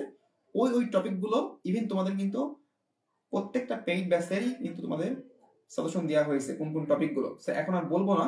আচ্ছা, আর বেসিক জিকে তো এখানেও প্রায় 5টা না কয়টা লেকচার শিট দেওয়া হয়েছে, যেমন অর্থনীতি। আচ্ছা, বেসিক জিকে বলতে অনেকে জানেন, আমি একটু বলে দিচ্ছি, সেটা হচ্ছে মৌলিক জিকে, যেমন অর্থনীতি, পৌরনীতি, ইতিহাস, ইসলামী ইতিহাস, তারপর যুক্তিবিদ্যা, ঠিক আছে, সমাজ বিজ্ঞান। যেমন বললো যে অর্থনীতির জনক কে, অ্যাডাম স্মিথ, ঠিক আছে, সমাজ বিজ্ঞানের জনক কে, একটা কথা মনে পড়ে গেল, হাসির কথা, বাট বলবো না। আচ্ছা, মানে সমাজ বিজ্ঞান কথা নিয়ে একটা কথা মনে পড়ে গেল। আচ্ছা, তো অর্থনীতি জনককে, ওই যে বললাম অ্যাডাম স্মিথ। তারপর অর্থনীতির, এই যে অর্থনীতি থেকে অনেক প্রশ্ন আসে, যেমন জিডিপি, হ্যাঁ, gross domestic product, GNP, gross national product. তারপর কি, এই যে বাজার রয়েছে, আরো অনেক বিষয় রয়েছে। হ্যাঁ, সো এইগুলো এই তোমার হচ্ছে বেসিক জিকে। আর ডি ইউনিটে, খুলনা ইউনিভার্সিটি ডি ইউনিটে কিন্তু হচ্ছে এই অর্থনীতি থেকেই এর আগের বছর দেখছো প্রচুর প্রশ্ন আসছে, এইবারও কিন্তু আসবে। সো আশা করি এই যে ওভারঅল তোমাদের হচ্ছে যে সাজেশন, তোমাদের হচ্ছে পেইড ব্যাচের আমি এইগুলো দিয়ে দেবো তোমাদের, একটু পরে তোমাদের সময় আপু দিয়ে দিবেনি প্রত্যেকটা ব্যাচের, সমস্যা নাই। আচ্ছা, তারপর কোনো প্রশ্ন থাকলে অবশ্যই করবা, ইনশাল্লাহ আনসার দেওয়ার চেষ্টা করব। সবার জন্য বেস্ট অফ লাক। ফাইনালি একটা কথা বলবো, ভালো করে পড়াশোনা করো। কারণ পড়াশোনা, যে রিড রিড অ্যান্ড রিড, এই সময় যত বেশি পড়বা, যত বেশি হচ্ছে স্মার্ট ওয়েতে পড়বা, ঠিক আছে? রিড স্মার্ট, নট ওই গাধার মতন পড়া যাবে না, যে গাছের পাতা সবুজ, গাছের পাতা সবুজ। আরে ভাই, গাছের পাতা সবুজ তো সবাই জানে। তুমি হচ্ছে খুলনা ইউনিভার্সিটি ভর্তি পরীক্ষা দিতে আসবে, মানে কি দক্ষিণবঙ্গের সর্বোচ্চ বিদ্যাপীঠ এবং সারা বাংলাদেশের অন্যতম সেরা পাবলিক ইউনিভার্সিটি। আবার তোমার ঢাকা ইউনিভার্সিটি পরীক্ষা দিবে, হ্যাঁ, দেশের অন্যতম সেরা 1 নম্বর ইউনিভার্সিটি ঢাকা ইউনিভার্সিটি। সো আর মাত্র কয়েকদিন, তোমাদের আর মাত্র কয়েকদিন পরে একটা নতুন পরিচয় হবে, সেটা হচ্ছে কি, তুমি হচ্ছে ঢাবিয়ান, তুমি খবিয়ান, তুমি রাবিয়ান, তুমি পাবলিকিয়ান। সো এই ট্যাগ নেওয়ার জন্য বা পিতামাতার স্বপ্ন পূরণ করার জন্য হলো একটু চোখ কান বুঝে ভাই পড়াশোনা করো।